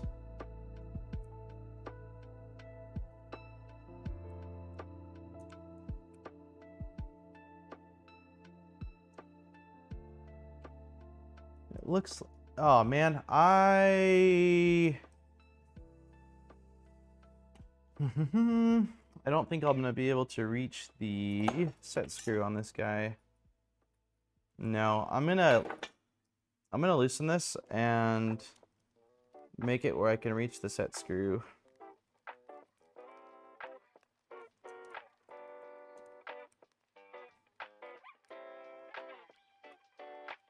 Because I have no idea where, like, the length, the distance that the pulley's supposed to be. So let's loosen this up.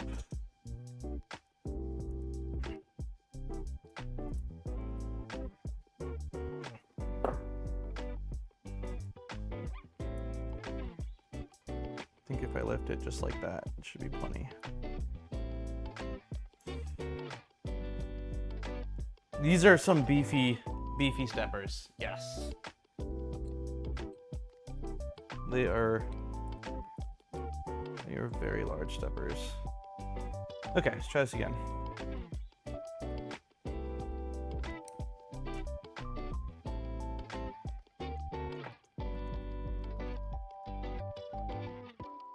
This is really hard to stay in focus today. I need to just zoom further out. Or maybe I'll do autofocus today. I don't know. We'll see.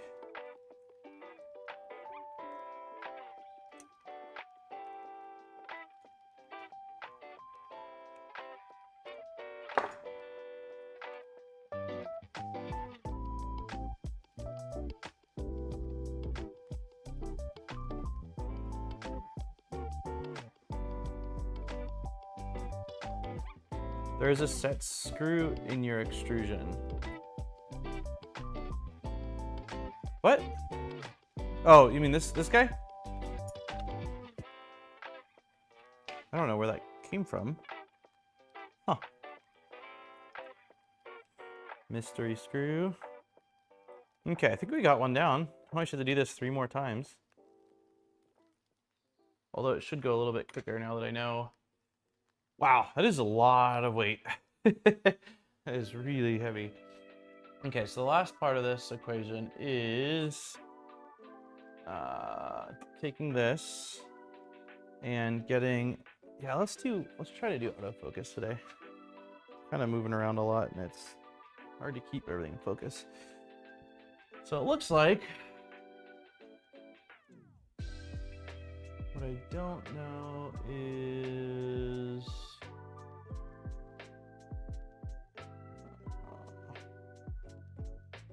okay, this seems straight. Yeah, it seems right. Okay, M3 by 60s. I don't think I took those out. I feel like I would have remembered those. It's a big screw. M350s. Steppers have to be chunked. Yeah, I this is going to be a very, very heavy gantry. Okay, I am having a harder time finding M360s than I feel like I should be. Let's just dump everything really quickly. M360s, there we go.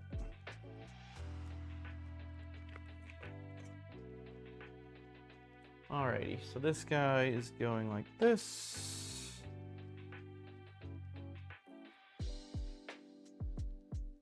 There we go.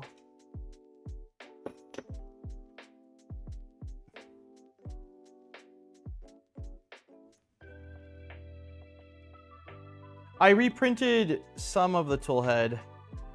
I've been testing. I've got, hopefully this Saturday's video, if I get done in time, will be on the Anycubic Cobra S1.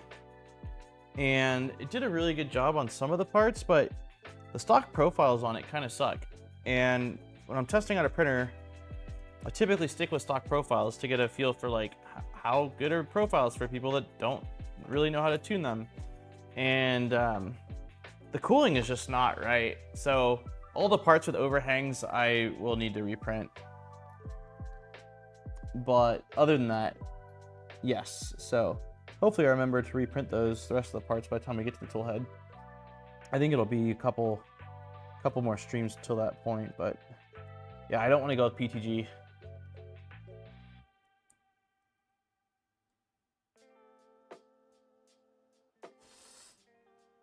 Hello, there we go. All right, we've officially completed one motor. Hip hip hurrah! Hip hip hurrah! All right, let me take a sip of my drink. I cannot believe it's been an hour and 40 minutes, and like, I feel like we have not made a lot of progress, but that's okay.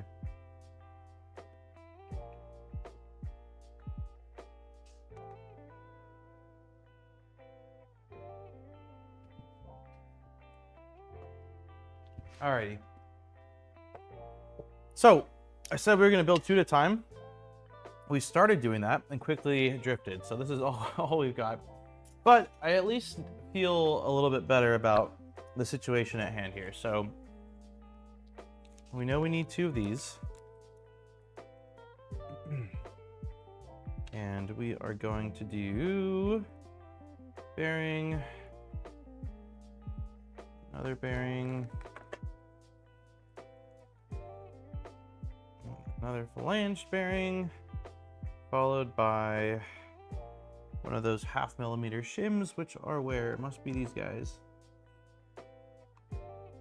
Kenix PTG tool head already failed. He replaced it last stream. Yeah, he was in here earlier, and he mentioned that the only two things he has swapped on his were the tool head material, and then he put in a Rapido like ultra high flow, which is basically what my plans are for now as well, is replace the toolhead's printed parts and then use a Dragon high flow so I don't have a Rapido.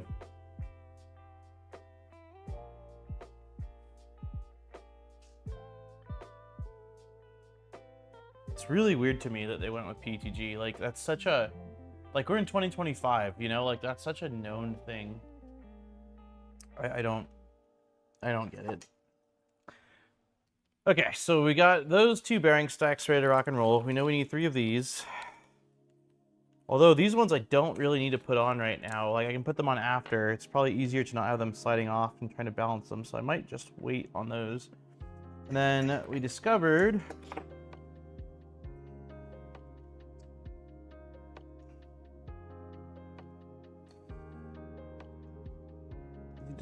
that I made a whoopsie on the screws. So 3 of them should be M330, which look like these 3 right here. And then 2 of them, let me move these out of the way. 2 of them need to be M325s. The feedback from the beta units was the PTG parts suck and some of the electrical choices were dangerous. They fixed some electrical but ignored the rest. Yeah, it's kind of interesting. I mentioned earlier, but like my contact wanted me to be in a DM, like Discord DM with one of their engineers.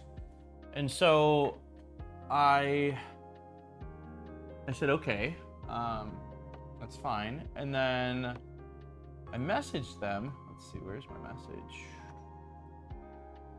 On July 14th. So, you know, 10 days ago almost. Oh, wait, I lied. Hold on. No, I didn't lie. Yeah, July 14th. I just said, thank you for creating the group. We started the frame last week.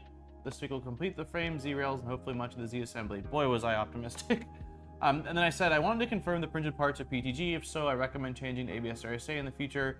We'll probably print out new parts before we get to the tool head. So that was on July 14th, and I have not heard anything back in 10 days. So I feel like that's not wasn't a very complicated question to answer, but who knows?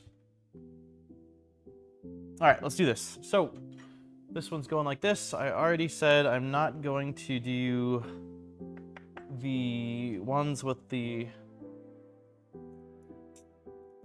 lung standoffs because I don't see a point since I can just slide them on and they don't actually get threaded in. But this guy, we do want like this.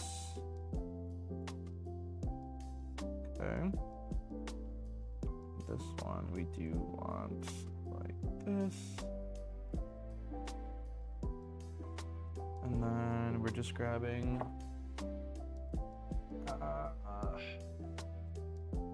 okay, so if I have this like this piece should be, that's wrong. This must be the right piece. Yeah, that seems right. Okay.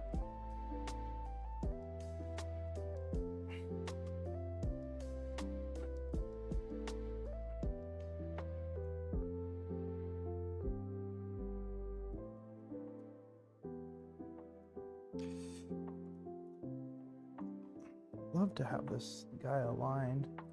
There we go.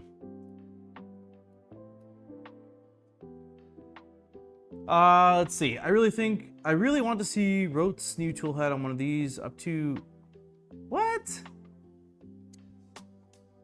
Oh, you know what? I think I might have seen that video. It's a crazy it's a crazy setup though, right? Like it's incredibly custom, every aspect of it. Have you done much with PCTG? No, I want to do a video on it though.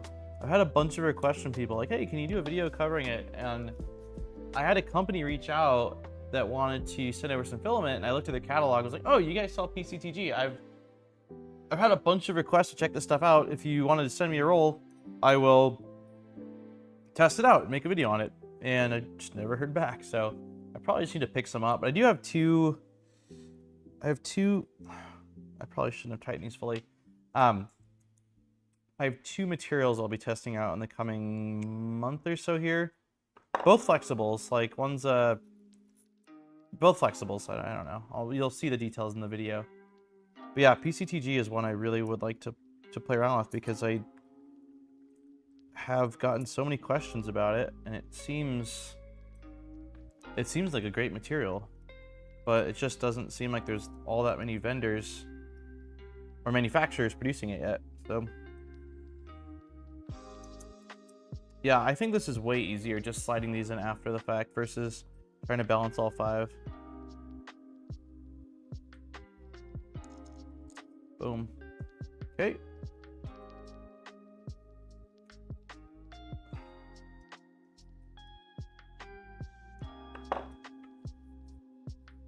Weird that they decided on PTG. It can't be. I don't think it was a cost savings thing. I really doubt. I think PTG, if anything, is usually a little bit. I mean, it's changed, but PTG definitely used to be pricier than ABS.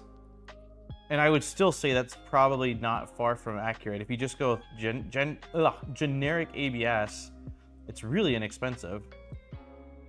Something tells me that it was like they just don't have a print farm set up to be able to do a bunch of ABS parts. That's my guess. That is a complete assumption. I have no facts to back that up.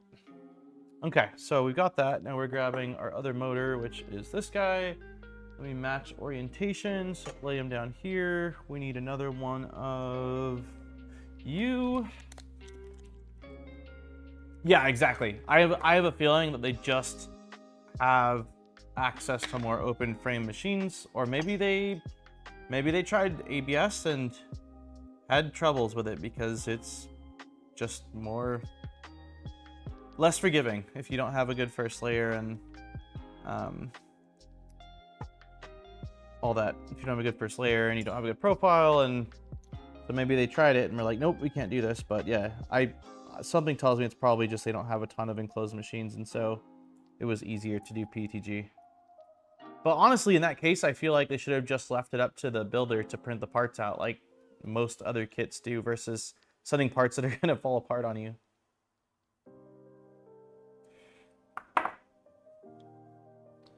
Let's see. That goes like that. And then we are going to take... Did I put this on incorrectly? I don't think so. No, it looks right. Put this on like this. Okay.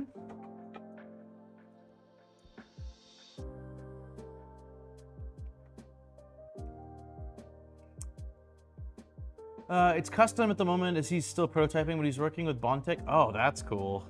That's super cool. Can you tag me in a link to that? I'd love to watch it. I think that I checked out or like watched maybe a piece of it in silence on my recently, but this is not going in. Neither is this. What is going on?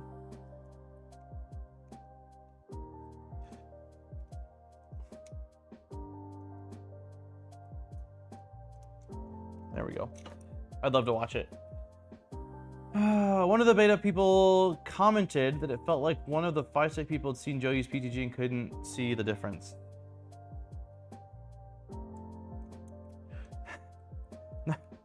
No comment. No, I don't know what to say to that.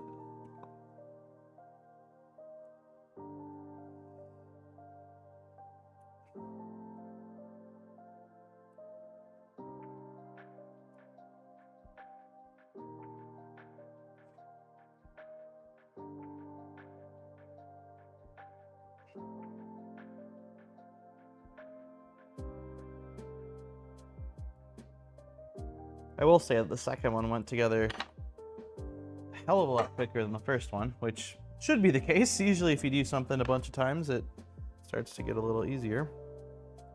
Let me make sure I get the right bottom bracket. It should be, that is not the right one.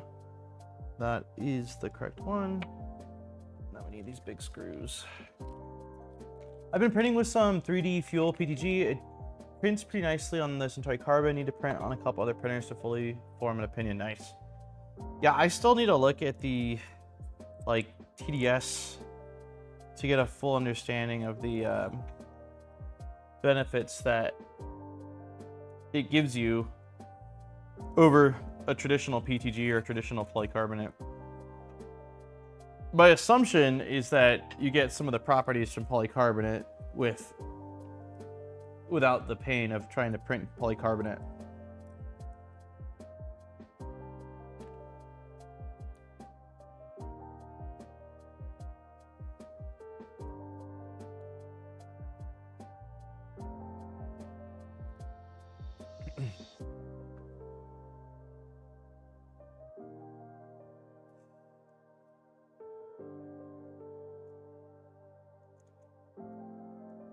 .3D and T's nozzle got reamed out to 1 millimeter. What kind of filament were they printing to have it wear down the nozzle to 1 millimeter?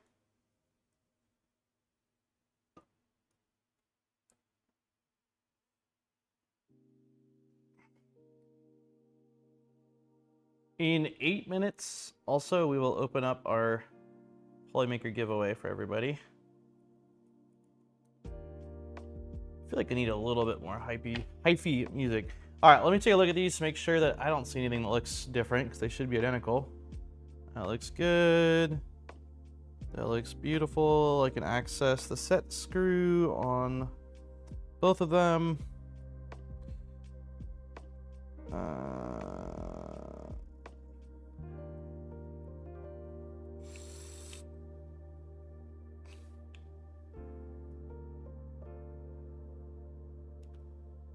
This one has play.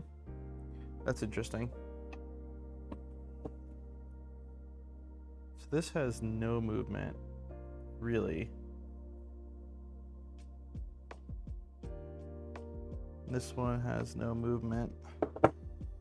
Yeah, this one clearly has movement, and this one clearly has movement. Why? Why is that? Is it because, I think I see it. I think it's because that shim is not over the shaft. That's exactly what it is. So I can, it's probably gonna be easier for me to show in this diagram what happened. Let's see. Yeah, here we go. So on this piece right here, you've got this little CNC bolt that goes through, and then you have the shim that is barely on the tiny little rim here. This is a 0.5 millimeter thick shim. And so when you slide it on here, the first thing it wants to do is pop off. And so on one of mine, it's still seated perfectly on the pins like it's supposed to be. On the other one, it slid off, and so instead of being on here, it's basically being pinched, giving the bearings 0.5 millimeter of movement. So I'm gonna see if I can fix that relatively easily. I think that either would be fine, but I would like for them to both be uniform if possible.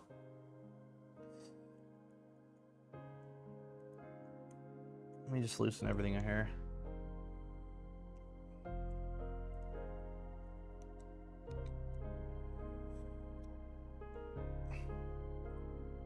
Okay, that one dropped on. Okay, I got one of them on. Why is the other one not wanting to move though?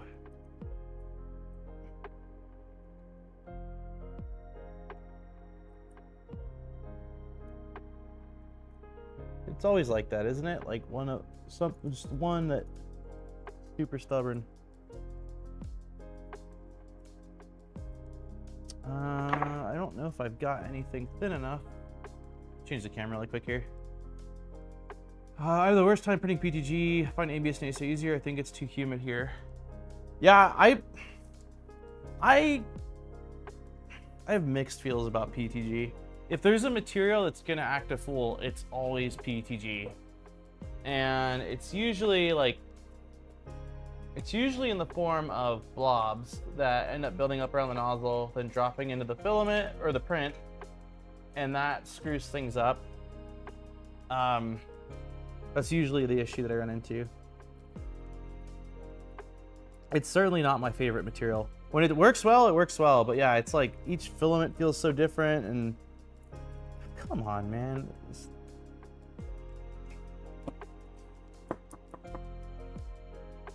No. What I need, oh, you know what? I think the kit came with tweezers. Yes, it did. Let's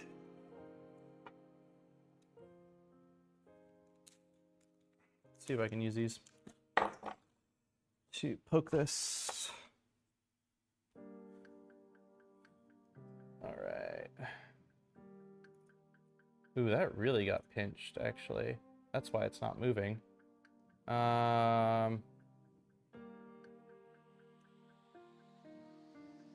Yikes.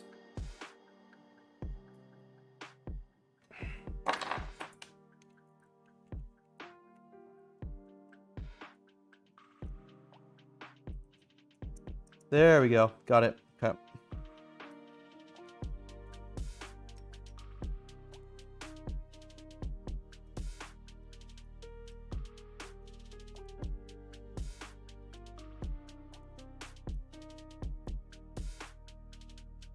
Okay. Should be good now on this one.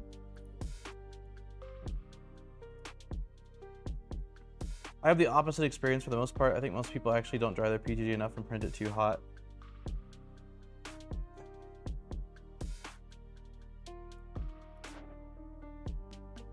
Yeah, I guess it just depends. I did a pretty big PTG project 4 or so years ago on the Mark III S using, I think it was all printed solid PTG, and that worked. That was one of the best experiences I'd had. Then oh, that did not seem good. Did we strip it? Sure seemed like it.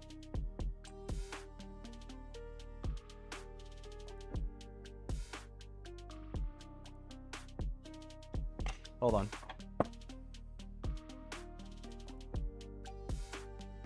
I don't know what happened there. I don't know if I'm gonna go tighter than this. Then when I was doing my project, sorry, one sec here. When I was doing my filament IKEA bookshelf video, I printed a ton of PTG, and that PTG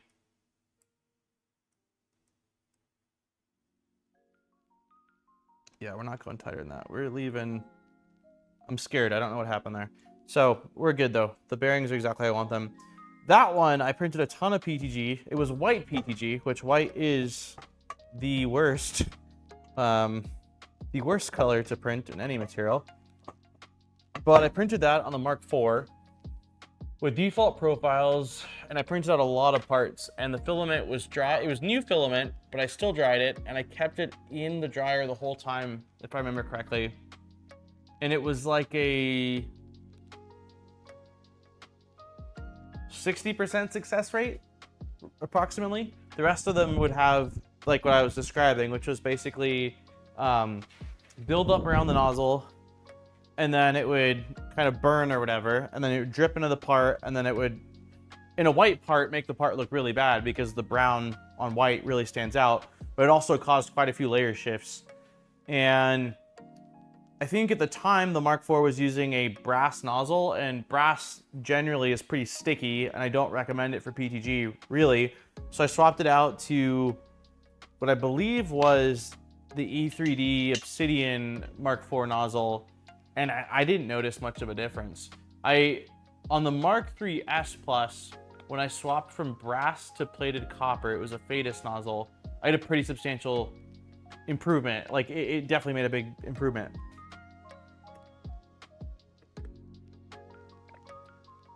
Yeah, everyone's experiences are different. I agree. I also don't dislike PTG. It's just a bit of a wild card for me. I feel, yeah, it's just a bit of a wild card for me. Sometimes I'm like, oh, it's behaving great. And then other times I'm like, what is happening here? It seems to vary from like, well, printer to printer, which I guess is the case with most materials, but like, I feel like it has a lot more variation from printer to printer than like, okay, maybe with a PLA, it's like a little stringy, I need to adjust cooling, while the PTG, I'm like, okay, no, something's like way off. Yeah, I just feel like there's more variables with it. I don't know. But I mean, a lot of people print with it, and I certainly do from time to time, and I've used it for some big projects. It's just, I prefer PLA for things that don't need the heat resistance or the like impact strength or UV resistance of PTG, and then like ABS or ASA for anything that needs more of that heat resistance or UV resistance. That's kind of where I've landed right now. I don't remember what I'm doing. Okay, I'm getting the giveaway link ready, everybody. Shorten URL, copy.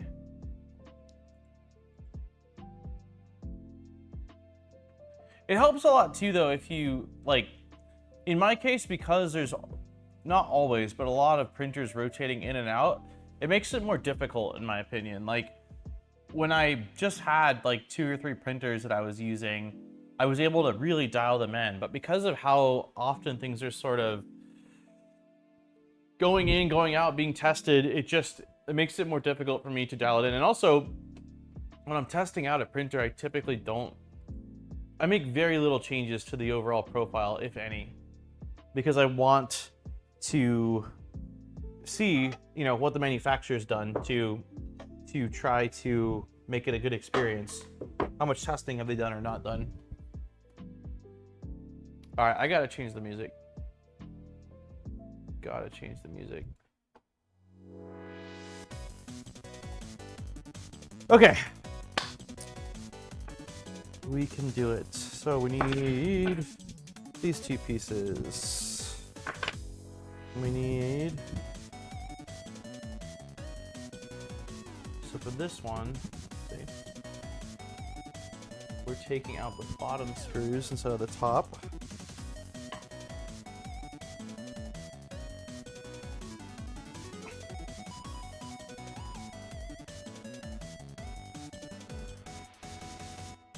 Printing a loom for some friends. Originally tried PTG for body parts. Failure 4 times even when running from the dryer. Gave up and switched to ABS. Yeah, moisture is absolutely a big thing with PTG. Like, no doubt.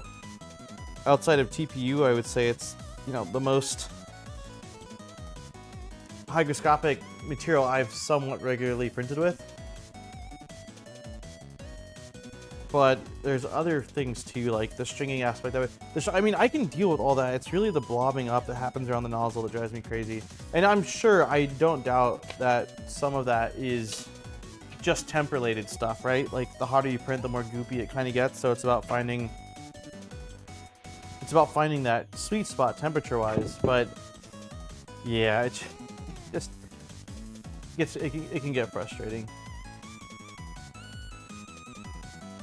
I think there's a lot of variability in the raw resin too. Raw PLA has just a couple of sources and less variables. I don't know about ABS and NSA. I've only just started with them. Gotcha. What are you? You have what are your daily drivers? Or like, what is your daily driver or two, printer wise? I can't remember. I feel like you have a Prusa, right? Like, as one of your daily drivers. Okay, so that's off. And then the next thing is these plates and these little guys. My use is cool. Core 1, gotcha. Did you do Core 1 outright, or did you do an upgrade to one of your existing printers? I'm eventually gonna upgrade the Mark IV. I think I'll have to get a few extra parts since the upgrade kit is for the Mark IV S, but I just don't have interest in having a Mark IV or Mark IV S and a Core 1. I'd rather just have the one Core 1 rebuilt. Nice. Okay. Overall, are you pretty happy with it?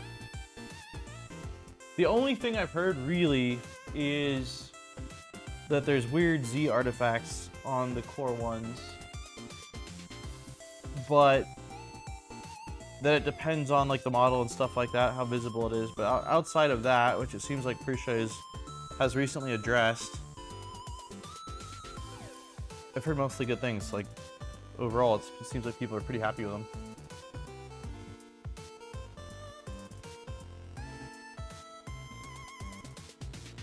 My other Prusa is a mini. Oh, nice.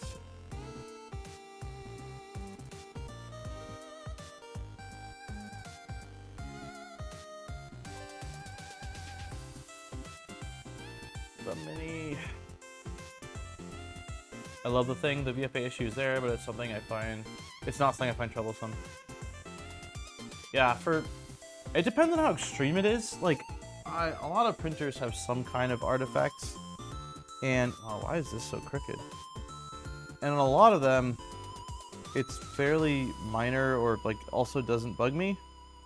The exception to that is like on the FL Sun S1 has some really aggressive artifacts because they're using like these closed loop steppers, and I don't think that's the right one. Nope. They're using these closed loop steppers, and something with the drivers just create the most aggressive VFAs across the whole thing. But yeah, some small amounts of it, I don't really care that much either. My Core 1 print's great. Nice.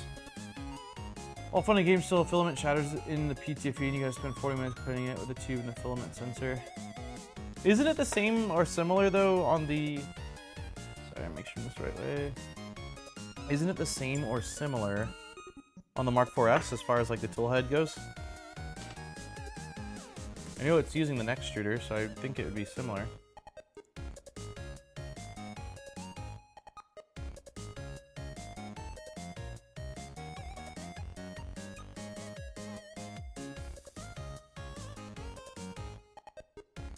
So, just a sneak peek. The Anycubic Cobra S1. Does it have some things I like about it? Yes. Do I think it's quite a bit of printer with the combo for the money? Yes. Does it have issues?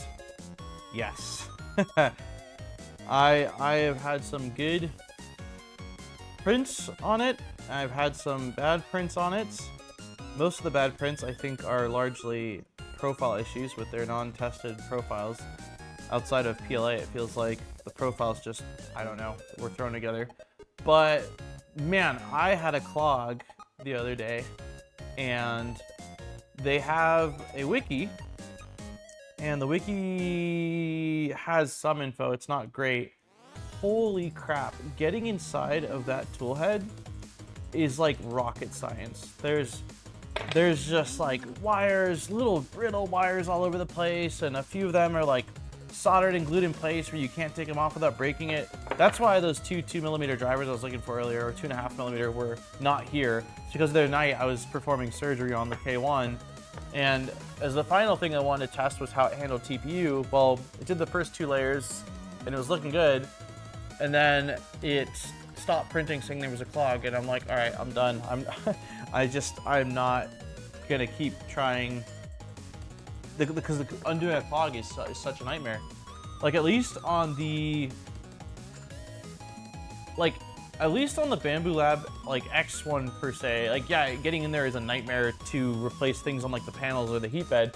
But if something goes wrong inside the hot end, like you can swap out the whole extruder and hot end assembly in just a few minutes. Like I mean, it's really fast.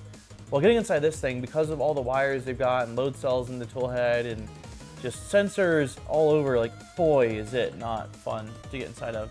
Mark IVs is open. Got it. Okay, got it. You're just saying it's easier to get in and out of because it's open form factor versus inside. Will not buy another Anycubic. Hey, Danny.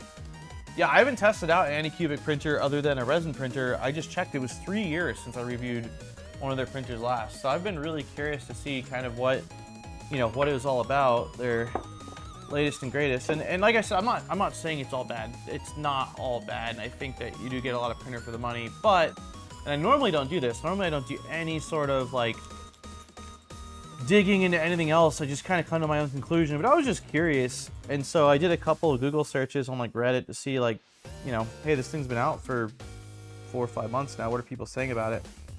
And there's definitely some people that are happy with it, but I saw a lot of issues, and I saw a few talking about, oh yeah, it works great with PLA, but the other profile or the other filaments, it's been a nightmare for. And I'm like, that's pretty much been my experience.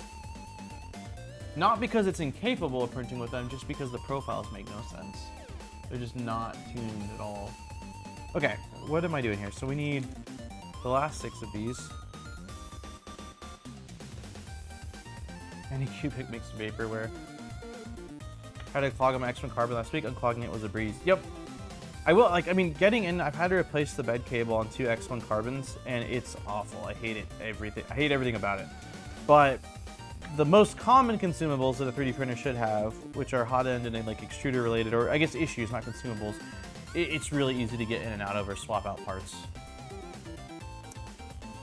Okay, so I'm just gonna line up everything. Let's do a little assembly line here. Culprit was humid PLA, gets very brittle when it absorbs moisture. Did it jam in the hot end or jam in the extruder?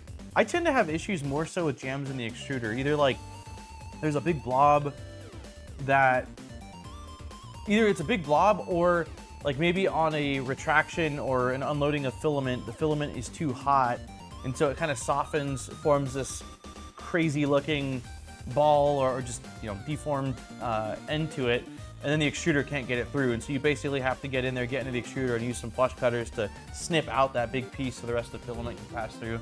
That's probably the most common issue I've had over the last few years with any printer, is some form of that. Okay, let's do this. Let's do this. I'm feeling it. I won't touch bamboo. I love my synthetic carbon. Yeah, you had a hell of a time with bamboo, Lisa. I can't blame you. I really like bamboo. Are they perfect? God, no. But who is? But I've had largely like a really positive experience over the last, I don't know, 3 years, 4 years, whatever it's been now. But I get it. Everyone's experience is unique. It doesn't matter whether it's the best company in the world. You know, not saying bamboo is, but I'm just saying pick any company. You got some people that are stoked, and you got some people that aren't. Like, it's just the way it is. So, and I'm glad there's options. I am very thankful there are options.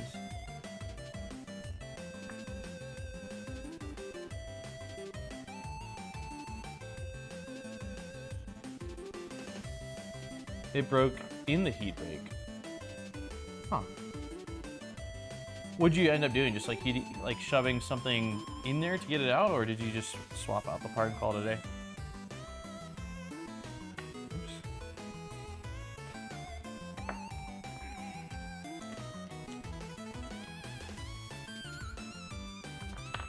Ooh.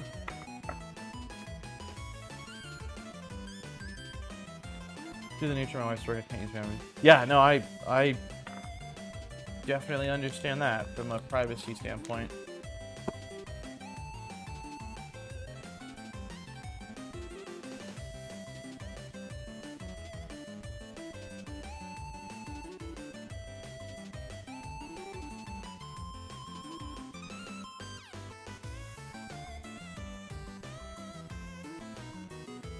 I just sold my bamboo when I applied to Stratasys. Oh, wow.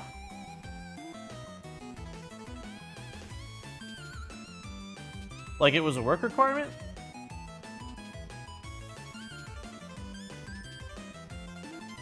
Or is that a joke?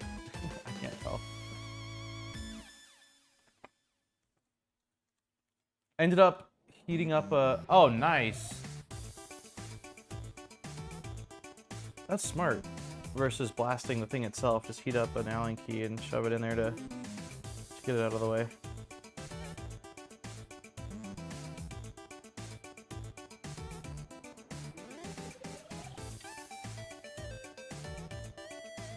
Okay, I'm just placing these little 1/2 millimeter washers.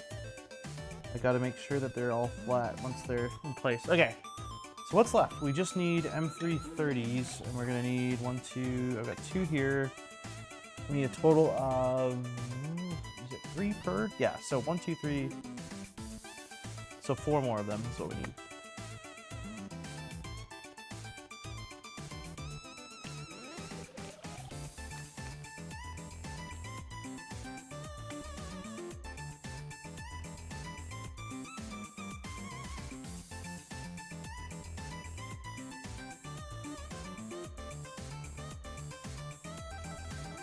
I think there's probably just more of them, Lisa.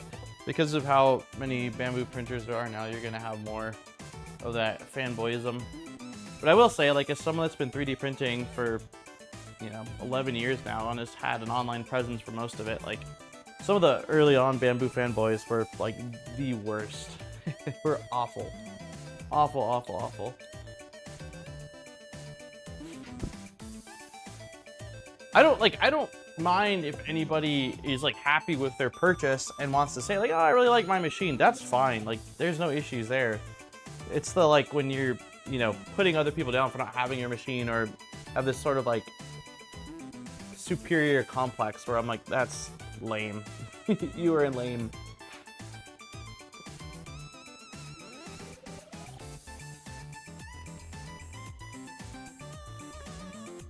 Didn't want to have a conflict of interest. Got it. That makes sense, Enrib. Okay. We're doing the thing. So we're taking this and we are placing it like this. I'm not going to worry about the other 2. Let's see. So these ones are going over here. 1 and 2. Okay. I don't know if it's even possible for me to keep this. Maybe if I slide this on. That kind of worked.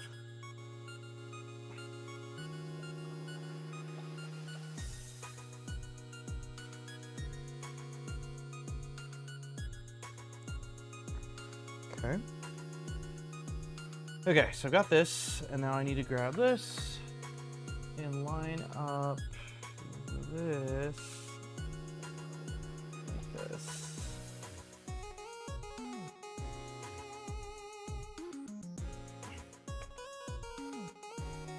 Yeah, those washers did not stay how I wanted them to, which is fine. Kind of figured that would be the case, so I just gotta remember to get that corrected at the moment here. Let's just loosen this.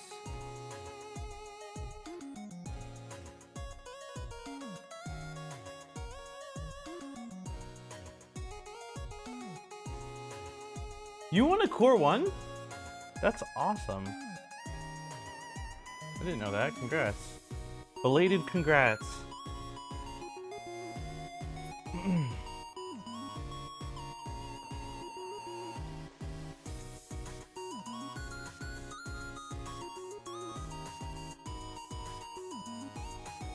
You know what? I should probably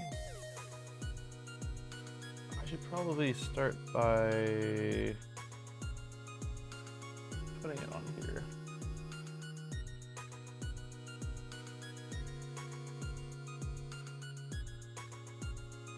No, I don't know what I'm saying. I shouldn't. I should do this first.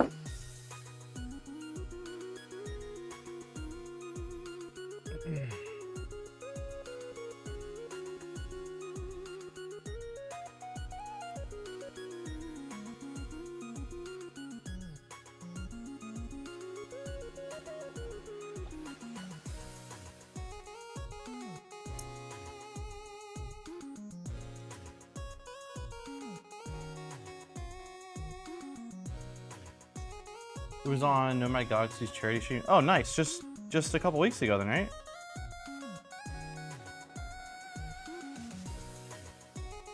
You had to have been. You had to have been stoked, man. That's really cool. That's a big prize.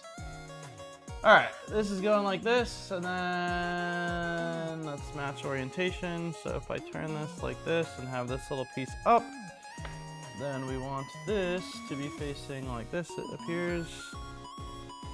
Maybe like that? It seems right.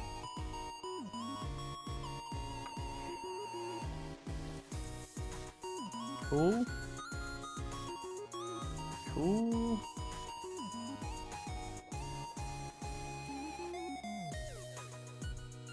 Okay, let me get these little. Yeah, it looks like they already fell in place correctly. That's awesome.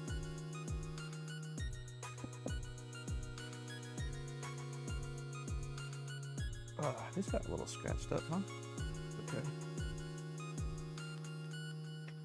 It always wants to focus on the hands, man. I gotta keep my hand out of the frame. I wasn't online for the draw. It was messages from Nick making my phone blow up. And luckily, you didn't have to be there, man. That would have been awful.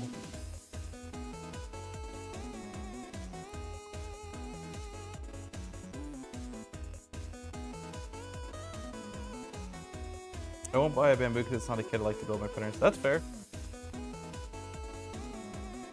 As much as I do like Bamboo Lab printers, I don't care if anybody buys one. Like, it's not, like, my goal is not to convert people over. If people ask me, hey, what do you think's like a really solid printer that I don't have to do tinkering with, like a bamboo, to me, like, that's usually my answer. But yeah, I like having options. I'd be sad if all there was bamboo printers.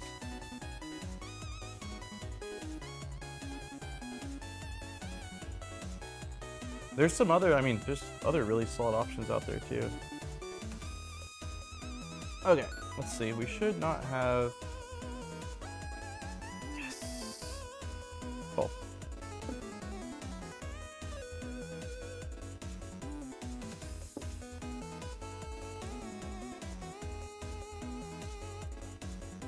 Okay, last thing should just be this little base piece. Let's see, so I have the, looks like orientation is like this.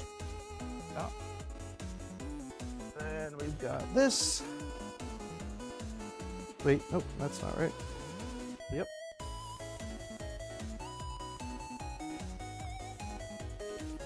Boop. Also, giveaway link is open and pinned in chat. Anyone that has just joined in the last 15 minutes here, so if you want to join our Polymaker giveaway, fill out that form.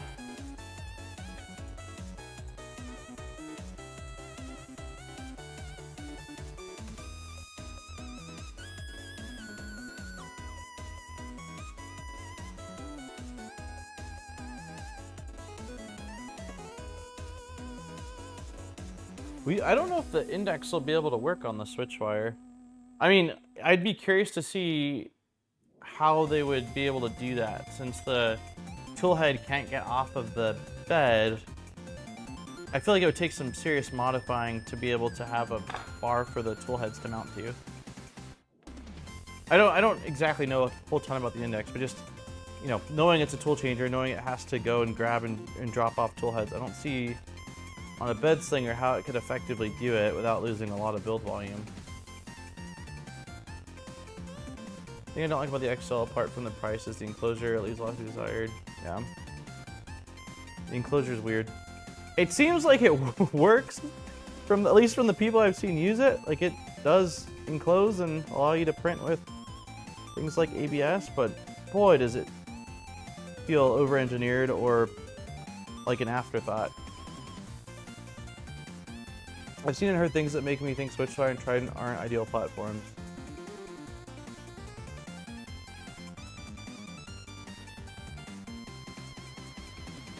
I feel like Trident should work if they have it on a V0, which is another, you know, bed dropping platform.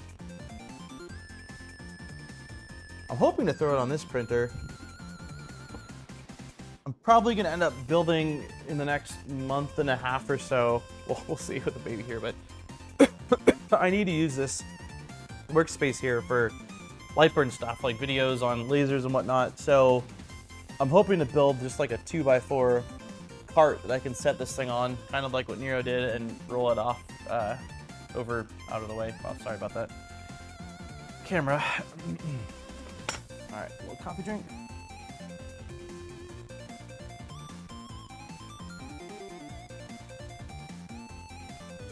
You lose print volume unless you extend the frame on the Trident. Got it.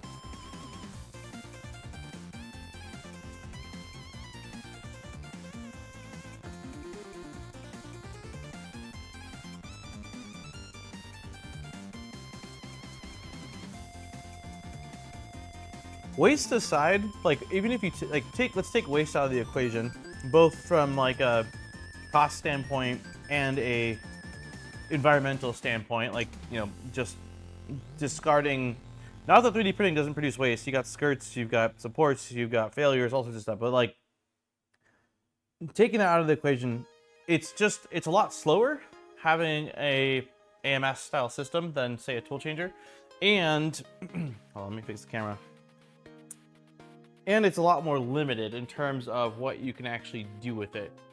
You know, like different size nozzles, different materials, like it just, and I'm not saying that everyone needs that. For a lot of people, the AMS is, you know, perfectly fine solution. But for those that,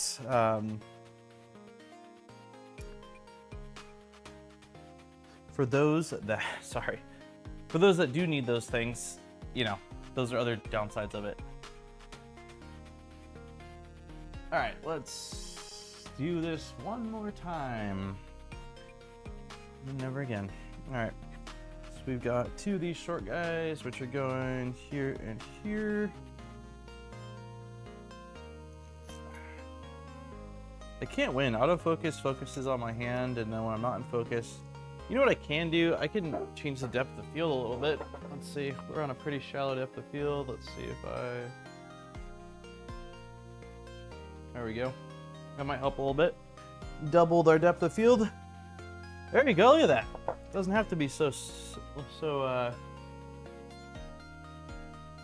intense for the streams. Okay, let's go ahead and do this. I'm not gonna worry about the shim yet. I'll do that in a little bit. Okay.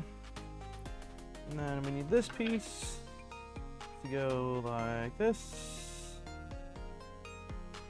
Okay.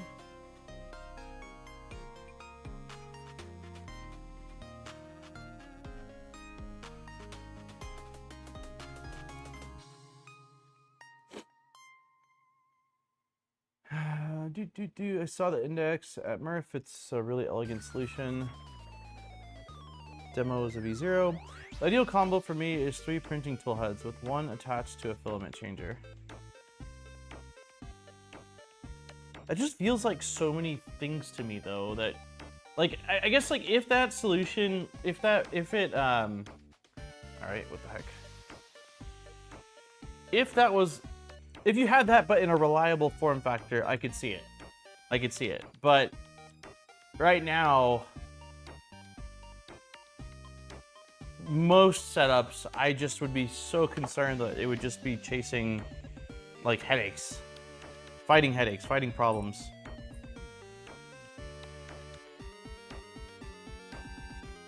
But if you could have that, like, you know, tool changer with a couple tool heads and a filament, like AMS type setup as well on top of it for one of them, I could see that being pretty cool. Okay, I think I screwed up. I tightened this too tight, didn't I? Yeah. Wait, something's wrong. No, nothing's wrong. It's me. It's me.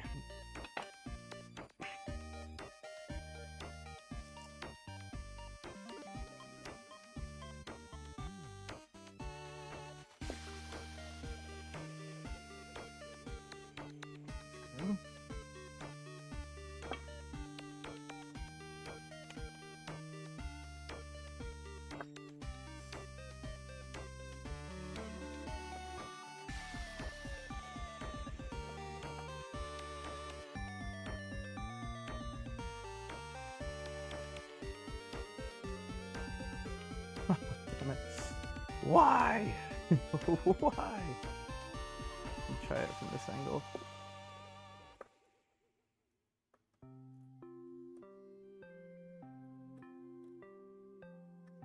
There we go. We did it. Okay, so now that I've got those through, I need to correct these little shims. It looks like they're both correct.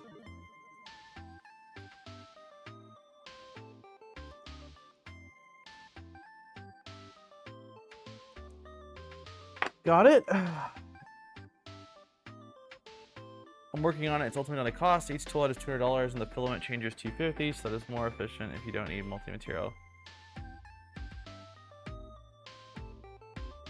The filament changer is $250, so that is more. Got it. What tool head are you, out of curiosity, going with or using? Okay, we've done that. We've done that. We've done that. Now we need this facing this direction, this facing that direction, and that should be it.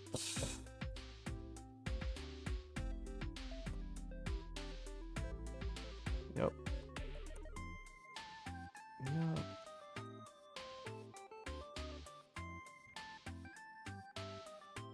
A4T. That's the one that's from the creator of oh god, I can't think of the name of it anymore. Wow. I'm not even gonna try to guess. I can't think of it. I think Steve's running it on one of his tridents, but I cannot think of the name.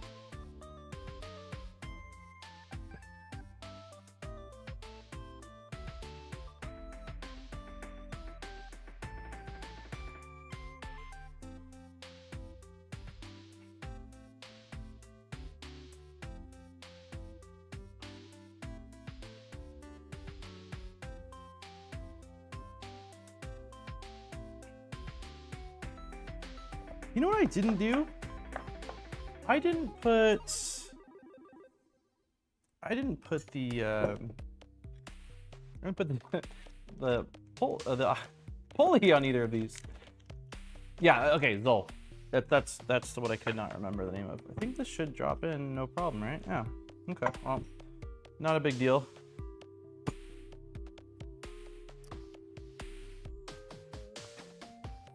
Pretty sure it's 2 mil.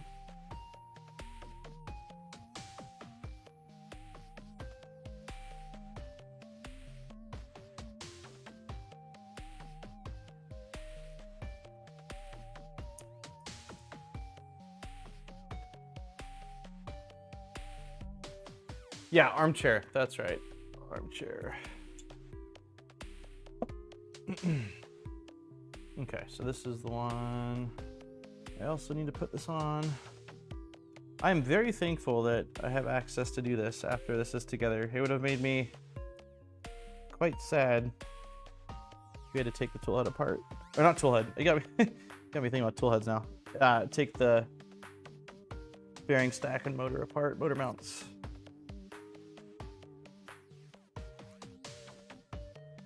Okay.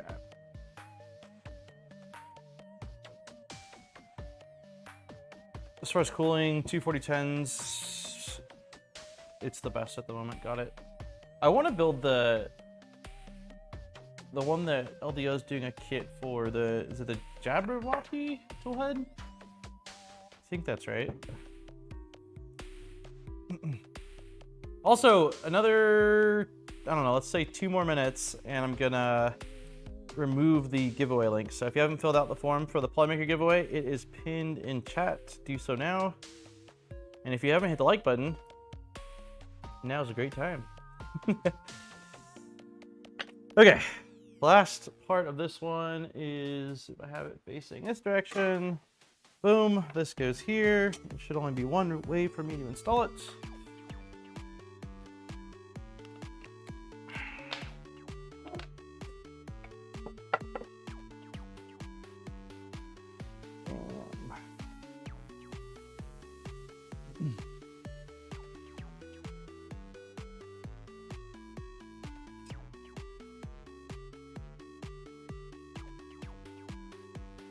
Hello, where are you?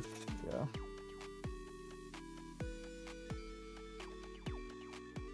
Okay, I'm gonna change the cam for a sec. Do a little stretch. Oh yeah. Oh yeah. All right.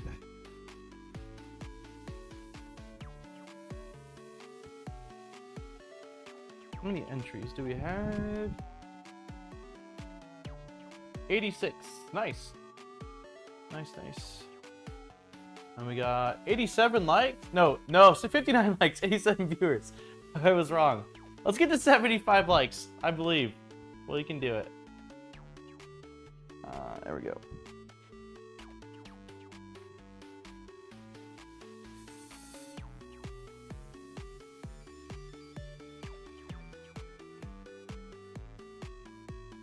Okay, let's take a quick look at guide. You guys see? Yeah. So all that's left is basically to mount these, and looks like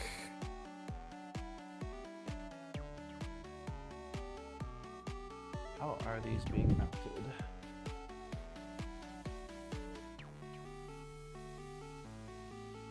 So the 2 goes away from the corner, the 1 goes towards the corner. I'm gonna assume this probably, is there drilled holes? Nope. Let's take a look and see if our CAD's open. Oh my god! It's here! It's here! I can't believe it. It's here. Alright, let's see. It's gonna be a little challenging to read. Okay, so that's gonna be underneath here. I will never close this file for this whole build series. Although I think Forgot to mention, got my filament for the giveaway. It took just over 6 weeks. Nice. Awesome. I mean, I wish it was quicker, but can't be upset. How's your Chinese? Not fantastic. A Voron kit combined with index might be the only way you'd get me to go DIY for a printer. Have you not built? I know you mentioned your lineup, like the Core 1, but have you not done DIY? I feel like I would have totally guessed that you had done a DIY printer build at some point. Okay, so I think I did do these right. I'm curious to see if we look at here. Yeah, this just has it fully sliding back and forth. So that wouldn't have really helped me at all. It looks like shoulder bolt and then just maybe a shim right there, and it's a 1 and 1 on each side, which is completely different than what the instructions state. And then if we're facing the front of the machine, which should be how mine is,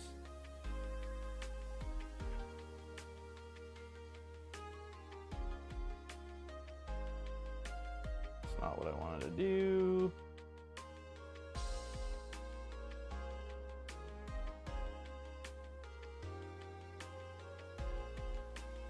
Yeah, so you just push this all the way up against, which is what I thought. Cool. All right. Okay, I'm removing the giveaway link.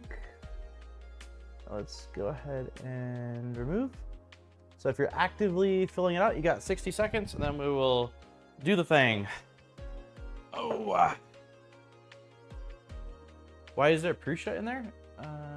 Where do you see Prusa? Oh, that's a great question.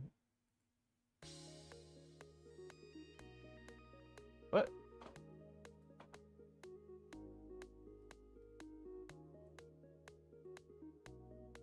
I guess they took a Prusa spool of filament? Ah, it's just for the spool. Weird.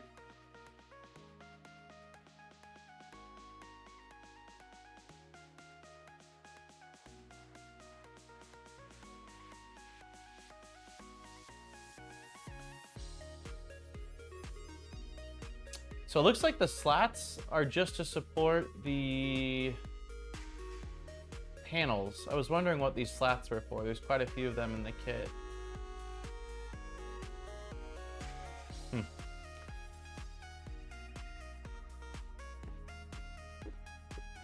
All right. Never, I enjoy watching others build them, but I prefer my tools to come mostly ready to go. Got it. I'll say this, that if I wasn't doing like building and streaming and YouTube and all that, I would probably be more in line with that. I mean, I've always been a tinkerer, so I don't know, but I can understand that. I can definitely understand that. There's times when I really enjoy building and tuning and modifying, and there's other times where like I just don't want to do that. I just want the part as quickly and as painlessly as possible. So are you planning to use the Stealth Max much on this? The fan of mine died after 6 months and now it's just a paperweight. I don't know. I'll probably install it because the kit came with it, but I don't know how much I'll use it. And yeah, that's a good question. If I'm not printing with a lot of ABS, which I don't really plan on, then probably not, but I'll still build it just for the sake of trying to make the kit as close to what they planned as possible with, you know, a few changes here and there along the way. Alrighty, I'm going to grab everyone's names. Thank you everyone that has smacked the like button. Not quite at 75, but still a few more people. 87 entries.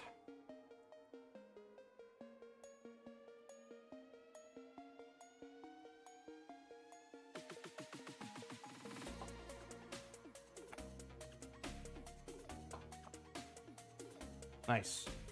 That was easy. 87 entries, 87 people copied over.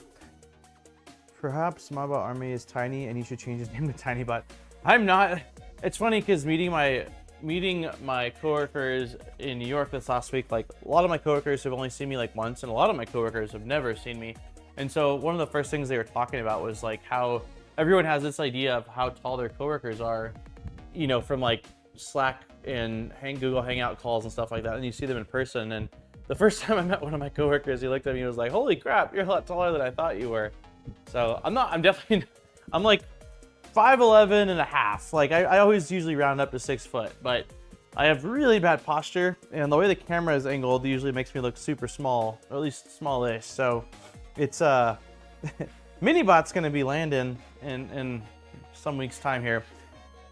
All right, y'all, let's see. So for anyone that hasn't been in one of our giveaways before, you'll receive an email from me in 24 hours if you win, unless it's last week and then you had to wait 7 days, but generally speaking, that's the case. If you're in the US or Canada, you will receive a Polymaker gift card. Anywhere else, you can get a spool of Polymaker filament from their website. I want to say it's up to $35, but I'm usually wrong, but it's somewhere around there. Yeah, thank you to Polymaker for letting us do these giveaways. You guys are awesome, and if you are wanting to support the channel and get some filament, there's a link in the description, and a portion of each purchase does go and support the channel. And people have been using them, so I'm going to keep saying it, and I appreciate you for doing that, because when I have to buy random things for the projects and streams and upgrade my 7-year-old i9 at some point, it definitely all helps. So thank you all. On that note, hey, Nice is in the house. Only 75 likes, which means a few people did the douche move. That's another one of those moments where I should have read in my head. But just arrived, totally missed the stream. Oh no. Well, I'm glad you made it, even just for a few. It was definitely a head scratcher.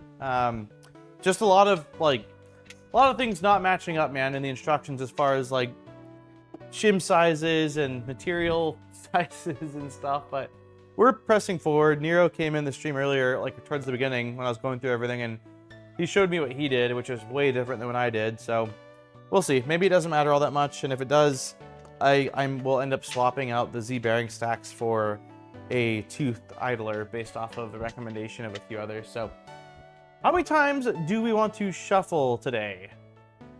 Nice, you missed the giveaway as far as entering in, but if you want to give me today's number, I will let you have that. Okay, I will not let you have that. Can we? I'm not doing 999.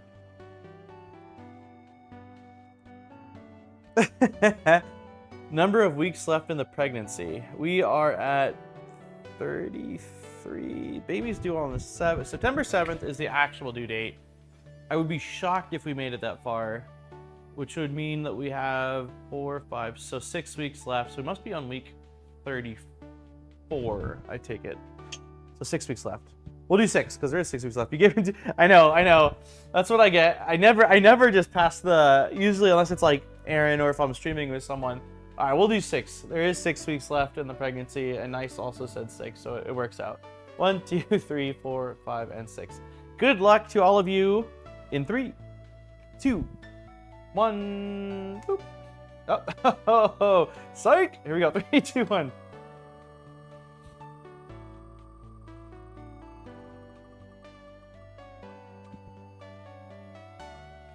Hey, Collie! That's a familiar face, name and face. Congratulations to you. Let's see, where's our cheer? Congratulations, Collie! You won this week. I can't remember. I feel like you probably won before, but I've talked to you so much about stuff that your name is like always right there, and I don't know if it's because you've won a few times or if it's just from talking about heat shrink on my thermal printer that still hasn't been done or what the deal is. But anyways, congratulations, Collie. You won this week, and I will send you an email hopefully later this evening. But yeah, thank you everyone for entering in. Shout out to Nice for the 6 shuffles. And yeah, congrats to you, Collie. So all that's left, really, for this part of the Z is to, let's see, basically mount these up top. And they are using M3 T-nuts and M3x8 socket heads. So we can definitely do that if that's what we want to do. Yeah, we can do that.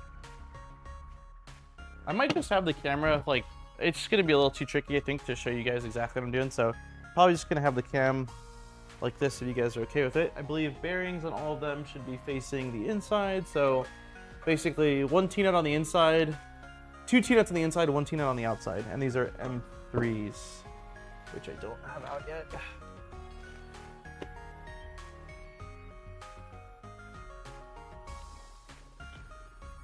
And everybody, please keep your fingers crossed for me today with Jackson's swimming lessons. Last week, it's been an interesting couple of weeks, but last week was by far the worst. We got there, everything was fine, and then right when it was time to go in, nice, man, thank you, buddy. Thank you, nice. Right when it was time to go in, he says, no, like he wanted to go by. And so he was pretty much like crying or yelling most of the time we were in the pool together. I tried to get really creative about ways to like make it fun during the class, and then when it was time to go, I took him to the showers to rinse off, which he was really good about. He was a big fan of that. And when it was time to leave the showers at the place, he just started screaming and like dropped down and wouldn't move or anything. So that went on for quite a long time. And I ended up having to carry him out of the whole place. So I'm hoping that today is a good swim day, because it's not fun for anybody. Where is the M3? There's gotta be, okay, here they are. I was like, why are we missing so many of them? Yeah, it was rough. Last week was really rough.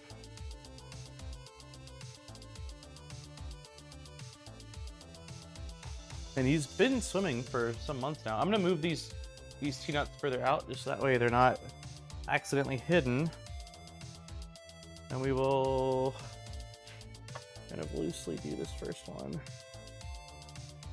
Yeah, I don't know what happened. He's been swimming for months now and has like loved it. Been a little like rowdy and stuff, you know, but he's a kid. But yeah, last week I was like, what the heck is going on?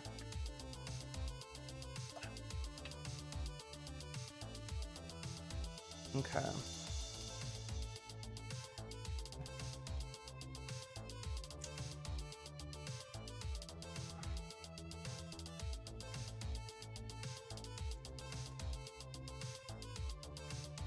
Okay.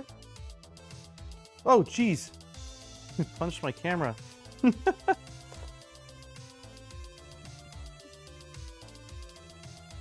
He might have been, Lisa. He like cried most of the drive home too, and then we got home and I stuck him in we have a timeout chair, stuck him in for like 5 minutes, and by the time we were done with that, he came around, and I feel like, if I'm not mistaken, he was pretty good the rest of the night. So maybe he was tired. I don't know. I don't know. I wish I did. I wish I did. Like he was really bad like a month and a half ago when we were at a restaurant, which is not like him at all. And then we found out either that evening or the next day that he was sick, so he was fighting a cold. And I completely understood and was like, you know, I'm sorry that you were not feeling good, but in this case, I don't know what the heck the cause was.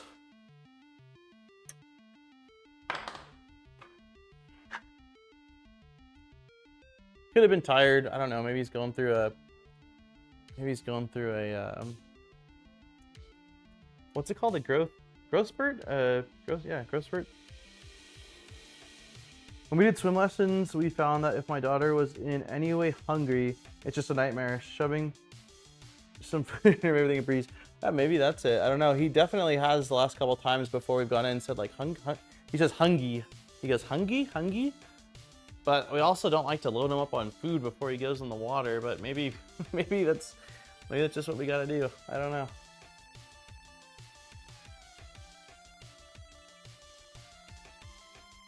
I'm just hoping for a better day today.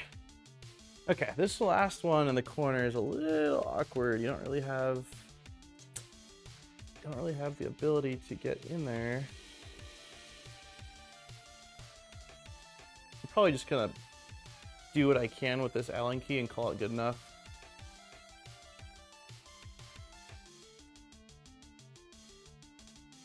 Yeah, I think I'm gonna call that good enough. Okay. Better than the old push him in and he will either sink or swim. When I was, yeah, that's what my dad got, the same treatment. I remember him saying, he's like, I'm pretty sure he said that his dad just like threw him in the pool and said, swim, son.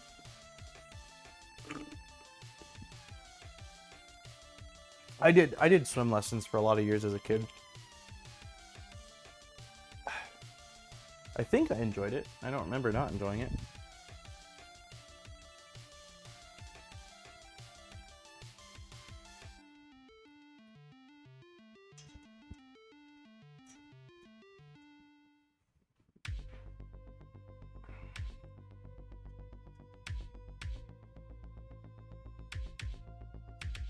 All right. So the next one should be, yep, this looks right. Bearings on the outside, this looks good.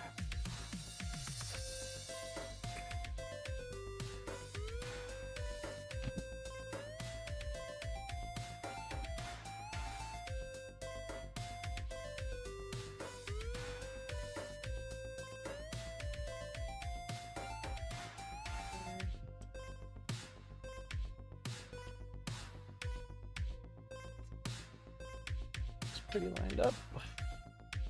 Looks pretty lined up. Maybe?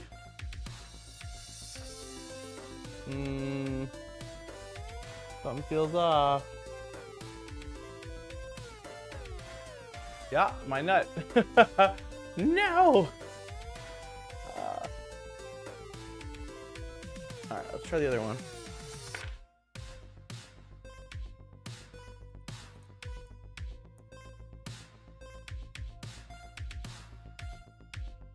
Looks like it went in. Yeah. Okay, let's try that one again.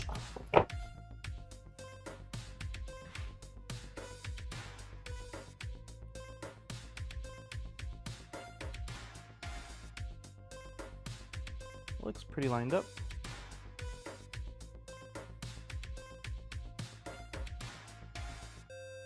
There we go. Okay.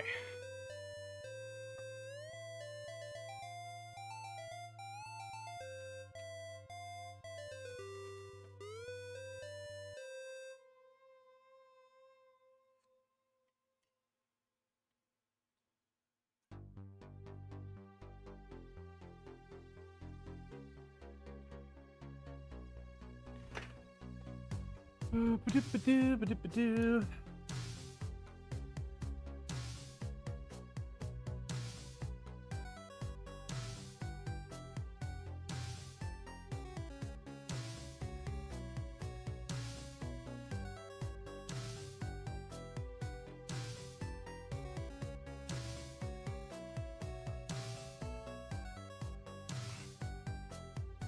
Okay, calling that good enough.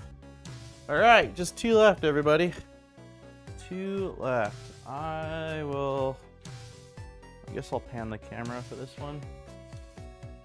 Just go like this. Zoom out a little bit. There we go. There we go.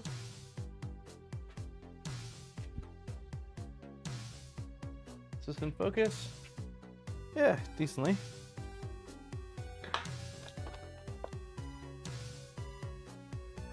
One on the inside. So, 2 on the outside.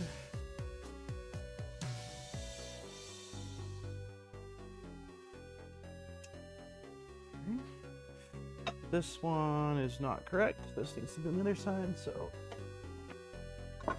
this is the correct one. And we need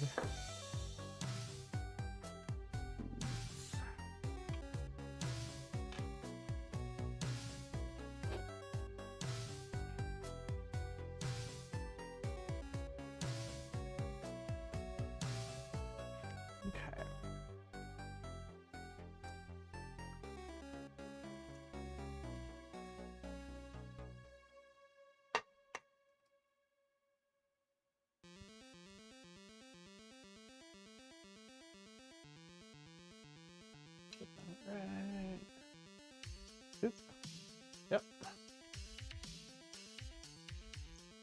A little too far. That's okay.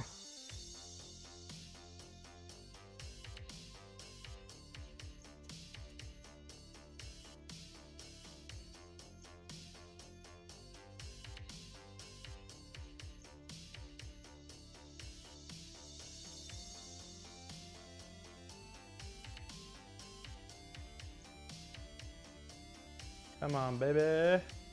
Oh, there we go. Okay, loosen this a little bit. And we'll slide it all the way.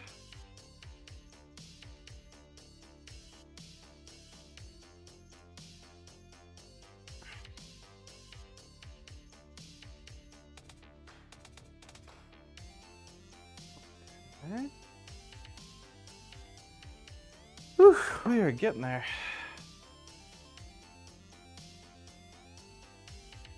The peak temperature we have hit today is 89.2. So a little bit cooler, but not by a lot. I think I'm pretty sure we hit in the 90s last week. But then I think it dropped back down, so I don't know, maybe it's probably pretty comparable.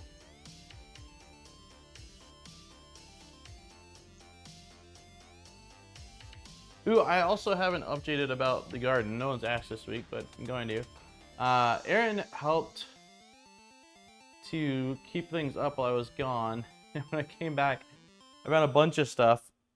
Oh yeah, we had probably a couple pounds of cherry tomatoes, which was awesome.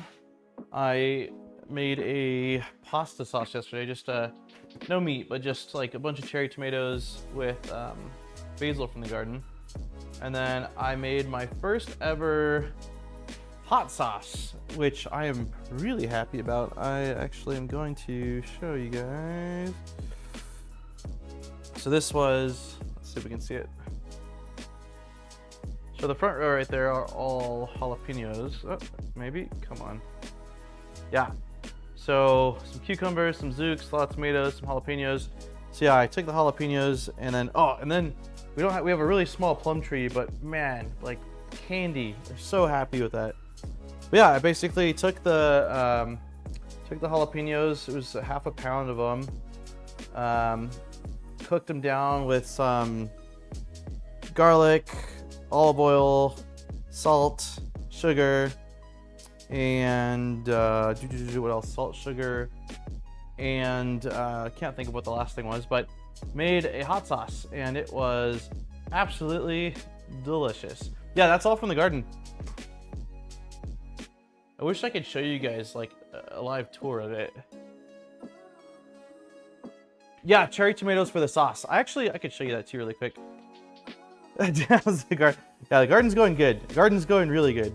When I came back, but the day before I left, I checked everything and was like, okay, so the squash bugs, I'm not really seeing a lot of them. Ooh, look at, I'll just show you guys, man, I was so pumped. We got the cantaloupes are starting to come in, which is super exciting. Yeah, so this was all tomato and basil from the garden yesterday that I made into like a little pasta dish. And then I took summer squash and zucchini and I baked those with some Italian seasoning, garlic powder, and salt. That was really good. But yeah, it's been awesome. The one thing I'm a little sad about is look at this corn, man. So corn, I learned, it is not pollinated the way most plants are pollinated, where you have, an insect that comes, or I mean, that's traditionally how it is. A lot of plants, you have an insect like a bee or something that goes and gets pollen from the flower, and some plants have, like the tomatoes, if I'm not mistaken, have both like male and female like in one, so each flower can pollinate everything. But for a lot of plants like zucchinis and cucumbers and such, you have a male and a female flower, and so that's pollination has to occur by transferring from the male to the female flower. But with corn, it uses wind pollination, which is wild. And so if you have ever had corn and you peel back the corn and you see all that stringy stuff, well, each kernel of corn on that corner of the cob has one string. And in order for it to pollinate, pollen needs to get on every single string so that every single kernel can get created. And so I knew that I wasn't going to be able to have enough wind pollination because I only have like 8 corn stalks. And so I tried hand pollinating them, which is basically taking one of they're called tassels from the corn, and then basically cutting it off, and then just yourself taking the pollen and trying to get it on all the strands. But obviously I did not do a good enough job because I've got kernels, quite a few kernels, but there's a bunch of blank areas and it just kind of looks funky. So I'm still gonna eat it, but it didn't turn out perfectly. So try again next year. Corn is a guess, it's very, yeah. Corn is a grass, it's very different. Corn is wind pollinated to grow them close. I thought I did. It's such a great feeling, isn't it? When you're picking your own stuff. I missed this. Yes, it's so rewarding. I can't even, I haven't, like, I don't know, I haven't had much that compares to the same level of rewarding. Like building printers and all this stuff, like it's incredibly rewarding too, don't get me wrong, but something about like, you grew it from nothing and then you get to eat it. It's really awesome. Hey Dutch. We grow ours in rows 50 centimeters apart, means they pollinate better and the bloody crows can't get it as easily. Oh man. I have 2 different tomato, Roma for sauce and fresh tomato are corded. I don't know what tomato that is. How's stuff been? Good, man. Busy, very busy. I just got back from New York for the Lightburn experience, and then we're like 40 days out from our baby being born, so it's been very, very busy, but good. I can't complain. Things have been going well. How are you doing?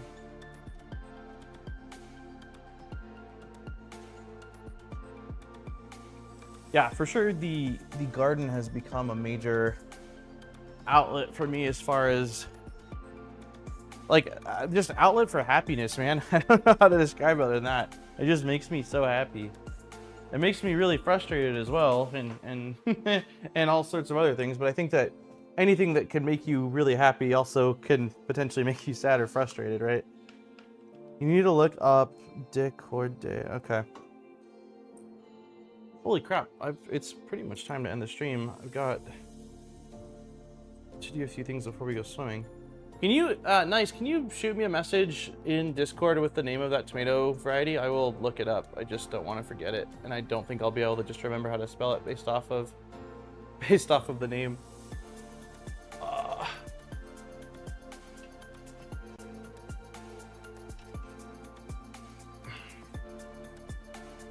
Hot, it is hot, hot, hot. Especially on this side where the fan isn't reaching me anymore and I've got the LED lights on me.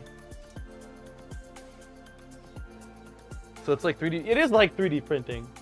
3D printing can make me super happy when it's all working and I get to make a cool thing and, you know, show Jack or myself or someone.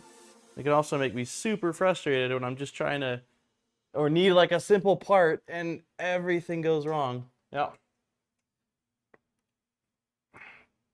Also, you can only get 1 ear of corn per plant. I don't think that's true. Most of the ears of corn, most of the plants I have 2 to maybe even 3. So I know that 1 is quite common, but I have seen at least 2 being fairly common as well, like 2 ears of corn per plant. I'm sure it depends on the variety. I don't know, like, I've done quite a bit of research on various plants, but I'm certainly no corn expert. But yeah, most of mine had 2 per plant. But I screwed up, I didn't plant enough of them. I have like 4 that started together, then 4 I started a month later. Next year I'll probably try to do like, instead of 8, I'll probably try to do 20 corn plants, and I seed started them inside, which was dumb. I don't think for corn it's necessary. So I'll probably next year just start them directly in the garden and have them tighter, closer together. Or maybe I'll do them directly in the ground. I don't know, we'll see. We'll see.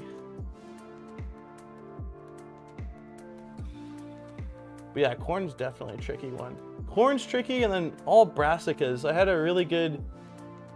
one really good broccolini plant, and then I got aphids galore back there. I have so many aphids all over my Brussels sprouts. It's like, it's depressing. But I do have an army of ladybugs that have decided to show up and take refuge, and so they're having like an all-you-can-eat buffet back there. But I think that it might be too little, too late, which is fine. Heart of cow is the tomato variety in translation? That's wild. Are they large? Are they very large tomatoes? We didn't do any large tomatoes. I screwed up and mostly did cherry tomatoes, which has been fine. They've been really yummy. Jack's been eating them like they're candy. And then I got one Better Boy and one Early Girl variety as well. Heart of ox. Okay, so check it out, everyone. We've got our Z motors and our Z idlers mounted. Whether they are aligned properly left or right, I don't know, but I'm sure it's gonna work fine and we can cross that bridge in the future if we need to. So that's exciting. Yeah, they're all here. I don't think we're gonna do belts or wiring. I did look a little bit ahead on this just because of the sort of scale of this build and printer, just to see a few pieces of feedback from others. And I do know that we don't want to do any sort of wiring yet.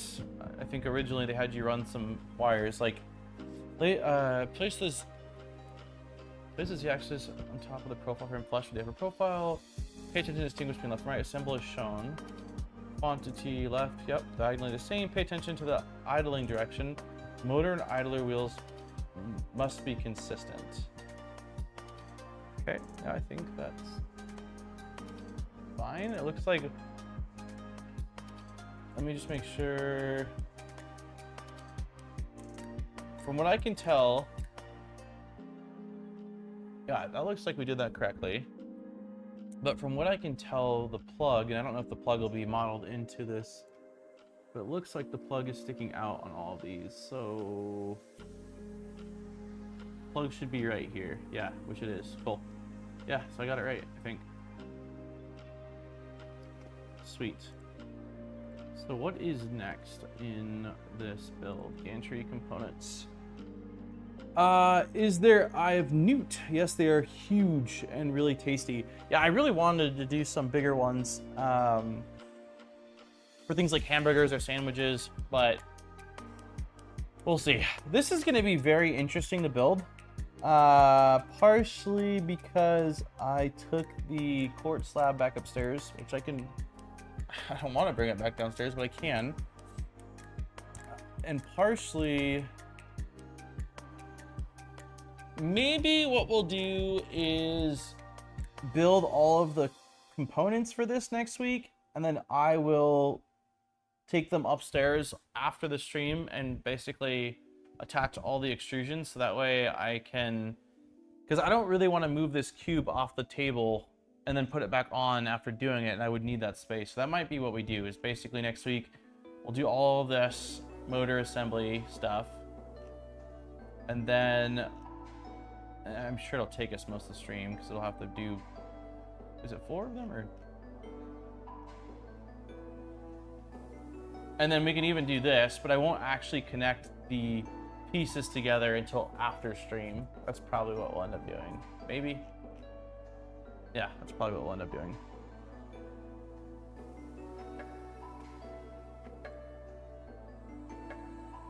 Do you even install the Gantry? When do you install it? Because I'm gonna have to find a place. Okay, we do install it.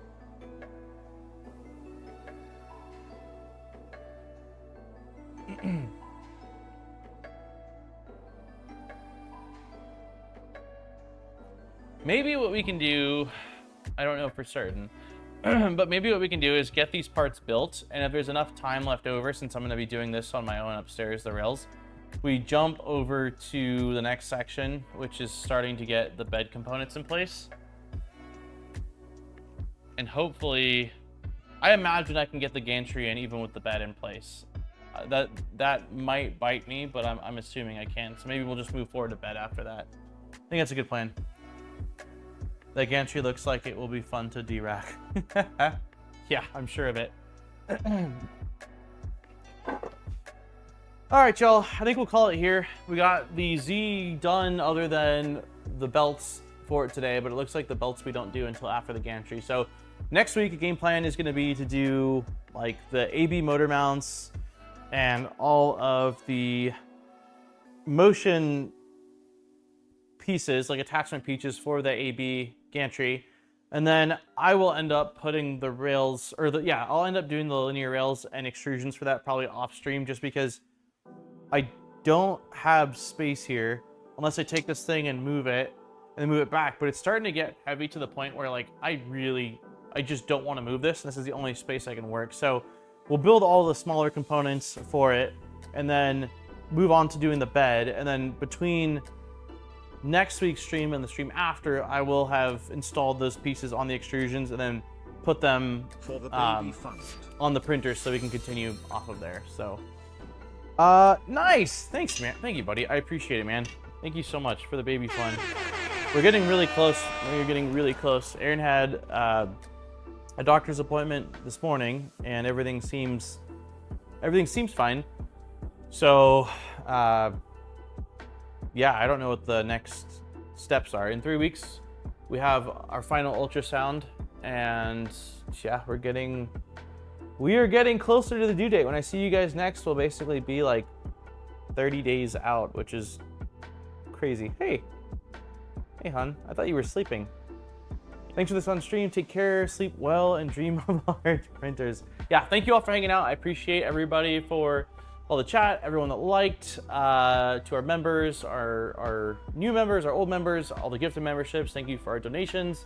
And thank you to Polymaker for the spool giveaway. Collie, congratulations again to you. I'll do another Hadouken and scroll. For being this week's winner. And yeah, the plan is we will be streaming next week at the same place at the same time, and hopefully I will look ahead a little bit to like try to get parts out, which is what I did today, but hopefully we have all the pieces. The Z idlers were one thing in particular where I saw quite a few people talking about them, so I'm hoping that, you know, we won't run into much else that's problematic.